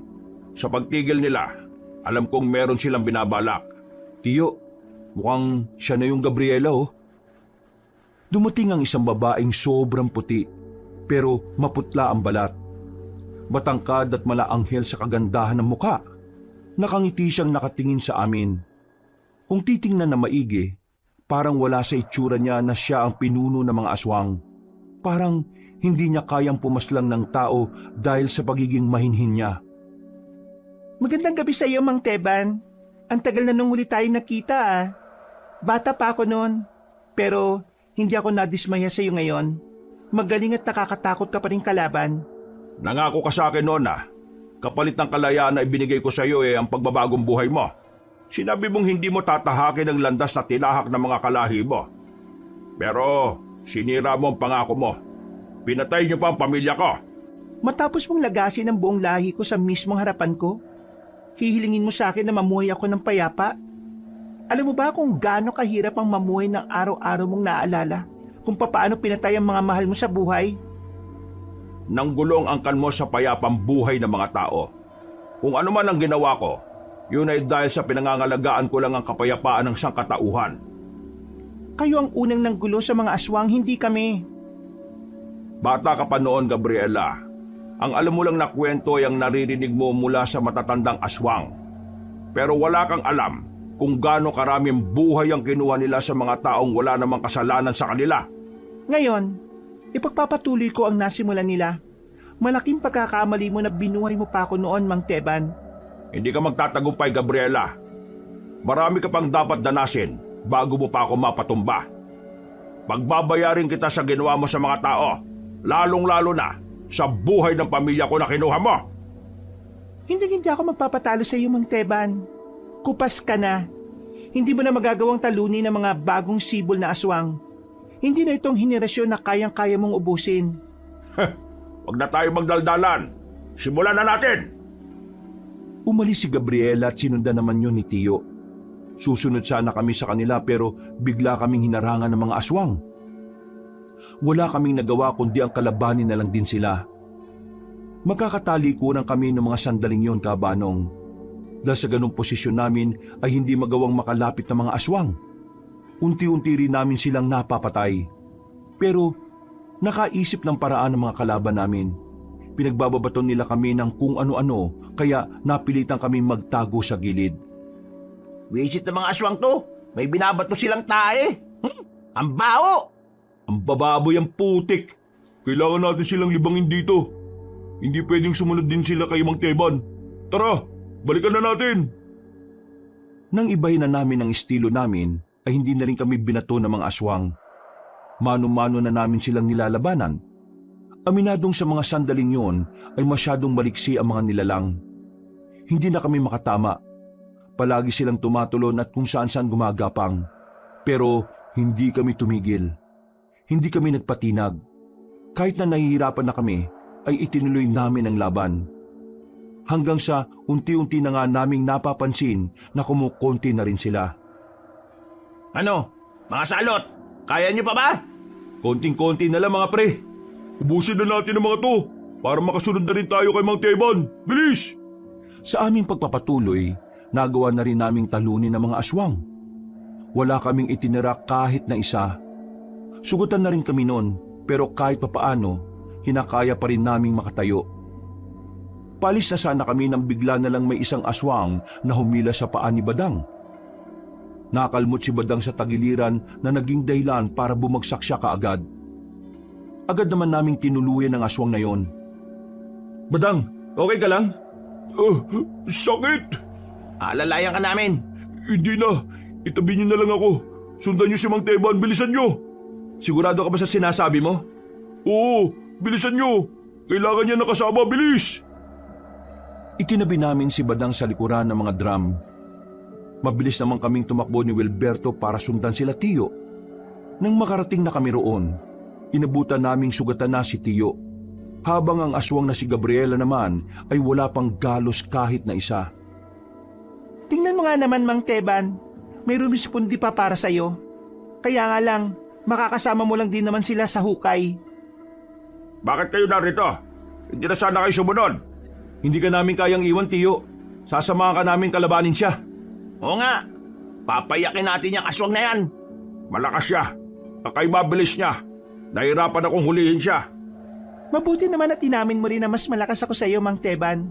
Kaya kung ako sa'yo, isuko nyo na lang ang sarili nyo para hindi na kayo mahirapan. Kung itutuloy pa natin ang laban na ito, mas mararamdaman nyo lang ulit ang pait na kamatayan. Lo, magpahinga ka na muna. Kami na munang bahala sa isang ito. Hindi niyo siya kakayanin. Manood ka lang, Mang Teban. Kami muna. At ang lakas din naman ang loob nyo na humarap sa akin. Tingin nyo ba ay makakapalag kayo sa akin? Kung ang matandang yan nga na itinuring na dakila ay wala ring magawa. Huwag ka muna masyado masaya, Gabriela. Hindi pa tapos ang laban. Dahil habang humihinga pa kami, hindi ka pa nananalo. Kung sa bagay, may punto ka rin naman. Kaya sige, simulan na natin to. Noong mga oras na yon, aminadong kabado kami pareho ni Wilberto. Pero wala kaming ibang magagawa kundi harapin si Gabriela. Nang sa ganon, magkaroon ng sapat na oras si Tiyo para pag-aralan ng mga kilos ng babaeng aswang. Hindi nagtagal, lumusob si Gabriela sa amin. Sinubukan namin siyang tagain. Pero nailagan niya lang yon. Nahablot niya ako sa kamay. Nagulat na lang ako nang maramdaman ko ang malakas na suntok niya sa sikmura ko. Sa sobrang lakas, sumuka agad ako ng dugo. Hindi naman nagsayang ng oras si Wilberto. Lumusob siya kay Gabriela. Pero sa kasamaang palad, tumilapon lang din siya sa gilid. Hindi niyo ako kakayanin. Marami pa kayong dapat maranasan para lang makatagal kayo sa akin. Anong pinagsasabi mo? Tingin mo susuko na kami kagad sa atake mong yon? Nagkakamali ka! Sinakal ako ni Gabriela. Itinaas niya ako sa ere. Pero lumapit naman si Wilberto sa kanya. Tinaga siya ni Wilberto sa hita. Sa pagkakataong yon ay nabitiwan agad ako ng babaeng aswang. Sinamantala ko rin ang pagkakataon na wala na siya sa tamang posisyon. Tinaga ko rin siya sa hita. Nang tamaan siya, sinubukan ko namang itarak ang hawak-hawak kong itak. Pero laking gulat ko nang mailagan niya yon ng walang kahirap-hirap. Isang suntok na naman ang natanggap ko. Tumalsik at sumadsad ako sa lupa. Erwin! Mang Teban, ituloy na natin ang laban natin. Wala naman ako mapapala sa dalawang ito eh. Nagsasayang lang ako ng oras sa kanila. Huwag ka nga masyado mayabang. Kung makapagsalita ka, parang napatay mo na kami ah. Hanggat tumihinga kami, hindi mo kami matatalo. Ang daldal mo? Sige, ikaw na ang uunahin ko ngayon. Nabahala kami ni Tiyo nang makitang nilapitan na ni Gabriela si Wilberto. Pero sa mga sandaling yon, napansin ko na parang may binabalak si Tiyo. Hinayaan lang niya makalapit ang babae kay Wilberto. Nang makakuha ng tamang pagkakataon si Tiyo, meron siyang kinuha sa bulsa. Isang tirador na binalahan niya ng holen. Tinamaan si Gabriela sa ulo. Akala namin nung una ay hindi siya tinatablan. Pero nang maglakad siya, bigla siyang napatigil. napahawak siya sa ulo. Ulo lang ang kainaan ng mga aswang, kaya umanda ka sa akin. Habang nakakaramdam pa ng hilo si Gabriela, hindi na sinayang ni Tio ang kanyang pagkakataon. Iika-ika siyang lumapit kay Gabriela at agad yung sinaksak gamit ang itak. Bagyang nakailag ang babaeng aswang kaya sa bandang balikat lang ito tinamaan. Nang hugutin ni Tio ang katana ay sinubukan niyang patamaan ulit ang babaeng aswang. Pero sa mga sandaling yon ay nagawa na nitong makailag. Magaling! Magaling ang ginawa mo, Mang Teban. Pero hindi mo na mauulit sa akin ang parehong mong taktika. Kaya humanda ka ngayon. Ako naman ang aatake. Mabilis na paggapang ang ginawa ni Gabriela.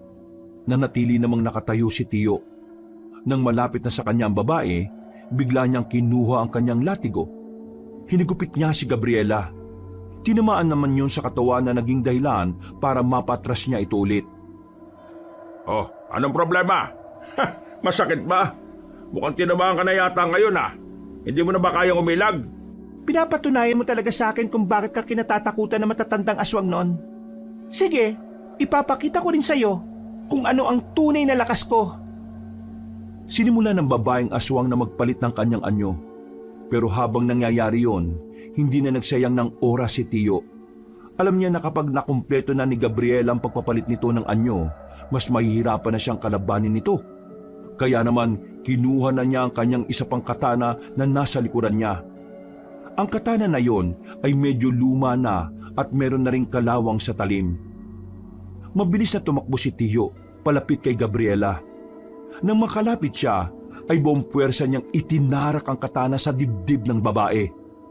Nung una ay kinakaya pa ni Gabriela na makatayo. Pero nang sundan ni Tio ng isa pang saksak ng katana, dito na tuluyang sumuka ng maraming dugo si Gabriela. Kalaunan ay bumagsak na rin ito. Malakas ka, Gabriela. Pero isa lang ang problema sa iyo. Masyado kang kampante. Masyado kang nakatuon sa sarili mong lakas. At hindi sa lakas at talino ng mga kalaban mo. Mang Teban, Matagal na dapat kitang pinaslang, Gabriela. Pero naawa ako sa iyo noon Naniwala akong kaya mong magbago.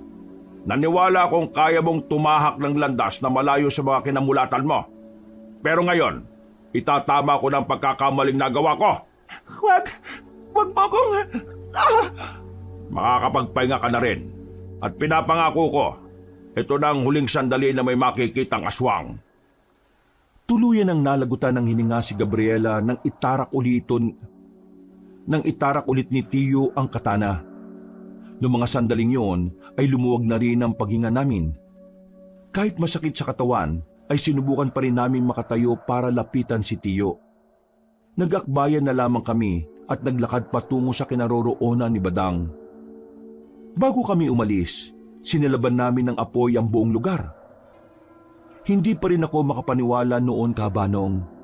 Nagawa naming talunin ng mga aswang kahit na 4 na tao lang kami. Pero dahil doon, napatunayan ko na mas malakas pa rin talaga ang mga tao kaysa sa mga nilalang na yon. Hanggang sa makauwi na kami sa amin, manghang-mangha pa rin ako sa mga nangyari. Masaya ako kasi kahit papano, nakasama ako sa pagkamit ng hustisya para sa lahat ng biniktima ng mga aswang. Makalipas ang ilang araw, Kumusta na pala yung binuo mong grupo, Badang?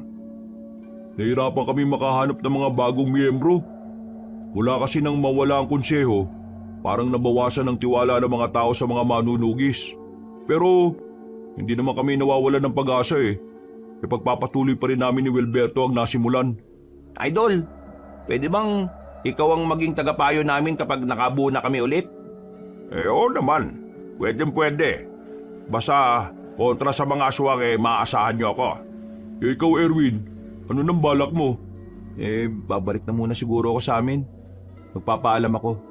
At kapag pinayagan ako, sasama ako sa inyo. Ayos! Cheers ulit! Bumuo ng bagong samahan si Badang at Wilberto. Sa kabutihang palad, pinayagan ako ng mga magulang ko na manatili sa poder ni Tio Teban. At dahil doon, nakasama na rin nila ako sa pagpapatibay ng bagong samahan ng mga manunugis. Marami man ang nalaga sa mga kasamahan nila. Marami mang nabiktima ang mga aswang na inosente, pero patuloy pa rin kami sa pagpapanatili ng kapayapaan. Si Tio Teban, unti-unti na rin gumaga ng pakiramdam niya. Unti-unti na rin kasi niyang natatanggap na wala na nga talaga ang kanyang pamilya. Sa mga sumunod na taon, mas lalong lumakas ang samahan sa tulong ni Tio. At mula noon, wala nang namataan na aswang sa aming baryo. Namayani na ang kapayapaan at kahit na kailan, hindi na ito muling ginambala ng kadiliman. Hanggang dito na lamang po ang aking kwento mga kabangers at mga kayanggaw. Sana'y meron kayong nakuhang aral at sana naibigan nyo ang mga ibinahagi ko. Marami pong salamat at pinagpalang araw sa inyong lahat. Mga kabangers, mga kayanggaw, si Kabanong po.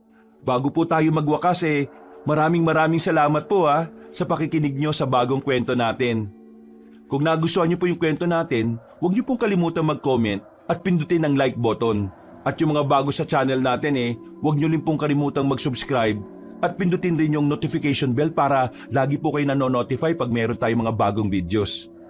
Kung medyo nabitin naman po kayo, bisitahin nyo naman po yung iba natin mga channel. Yung Pamela Clamil. Nagnanarit po ako doon bilang si Lolo Pael at ako rin bilang Kabanong. At ganun din, huwag nyo kalimutang mag-subscribe kasi konti pa lang po ang mga subscribers doon. Mag-comment at mag-like rin po kayo. At ito maganda, meron po tayong bagong channel, ang Kabanong version 2.0, kung saan meron na po kayo mapapanood na mga moving images. So, meron na po kayo napapanood, meron din kayong pwedeng pakinggan dahil meron po yung mga music and effects. Or pwedeng gawin nyo po ng sabay, nanonood at nakikinig. Mas maganda, di ba? Kaya, nire-request ko na sana'y mag-subscribe kayo sa bagong-bago nating channel para makasama kayo sa first 100,000 subscriber ng channel na yon. Ngayon pa lang nagpapasalamat na po kami. At para hindi po kayo mahirapan na hanapin ang mga channel na yon, ilalagay po namin sa pin comment or sa description yung mga link ng mga channel natin na yon. Hanggang sa mga susunod na kwento, wakas!